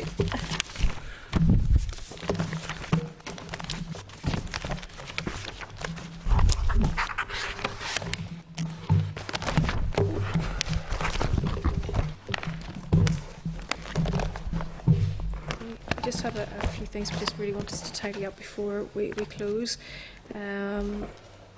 Just in relation to the inquiry, if you're content that it reflects on Hansard and has a look at some of the issues, and there may be, I think, some other things we may want to go back to the department around before we conclude on that aspect of our work.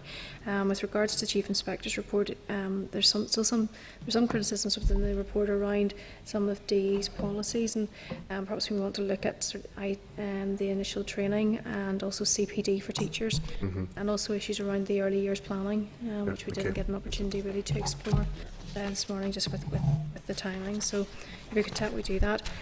Moving to correspondence, if you're content to note as and follow through with the recommendations as outlined in the cover note. Okay. There was a letter from Riverside School, which is my concern there is it's more important to the special needs schools like that their equipment doesn't work. Whether we could push the department to look at maybe making special cases, not just of this one, but looking at all of them, because it really does matter. Everyone else can find ways to work through it, but it's vital for. Okay, yes. So, Chairperson, the committee's looking for an update on the transformation process, because we'd heard a bit about this. This is the IT transformation process, and particularly making the point around then special schools. Yeah, and would they look at doing something a bit more for them to get them worked on quicker? Okay, that's great. And Nelson, you had raised the culture and identity, which is there's a response to our queries in respect of children's right of access to culture and identity. I missed that. It's at page 420. We're having the using the technology would probably make it easier for me to find it. 420. We can come back to it again. Yes, I can come back to it. We can do that again next week. Yeah, that's fine. Okay.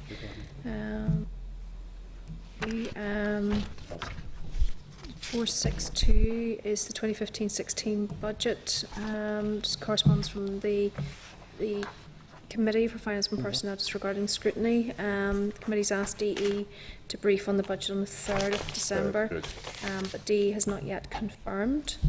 CFP are seeking a response by the 5th of December, and the consultation closes on the 29th of December, so we are a little bit tight, but I'll obviously follow up on that with the officials just to see that they can come on that date. As possible. Yes, Chair, just as members are saying, there was supposed, what the DFP Minister's statement indicated was that departments would put information on their web pages. I do not believe the EE has put anything up yet. Okay.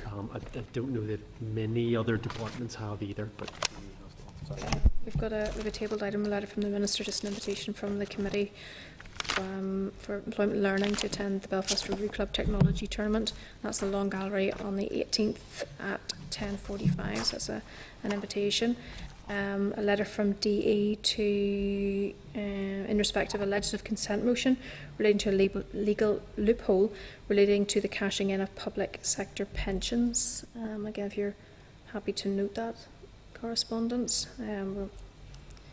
we're returning to pensions frequently, aren't we? Indeed. So if you're content then that we just deal with everything as per the cover note. Just so I can come back on that now. Yep. I think what they're doing is looking at their policies and seeing how they might match up to what the requirements are. I think the starting point should really be wrote down on the side what the requirements are, and then see how your policies match up to them. So it hasn't really answered the question. Okay, would you like us to go back on Yes, that you look at all of the international commitments that are relevant and see what the requirements of those are, and then see how they are being implemented, rather than the reverse. And also, sorry, Chair, just to be clear on the previous, I think the member had indicated that he wanted ETI, or the committee was suggesting that ETI undertake a like a cultural rights audit, as it were, of schools? Something similar to what, if there was good practice out there. For example, Boys Model has some really good work there with their lambeg and fife drumming classes, bringing culture of that community into the classroom. And it's good for the children's confidence and their interest in the school. That's good culture, Lisbon. Okay, thank you. Draft work programme is at page 476 to 480. Just to remind you that we have the informal meeting with the trade unions on Tuesday at 1 in room 21. And we have also agreed next Wednesday that we'll just have a short break at the committee to meet with children from the Christ the Redeemer primary school. So if members are content, just agree the forward work programme. So, Chair, just to remind members, next week is actually an awful lot shorter. We've got the Assembly Research talking about the budgets, then we have NICE talking about the inquiry, and then we're going to stop at 12 to meet the kids, and if we're not finished then back and do correspondence, whatever, Chair. And if there is no other business, members are content that we adjourn the meeting until next week. Thank you. Well done, members.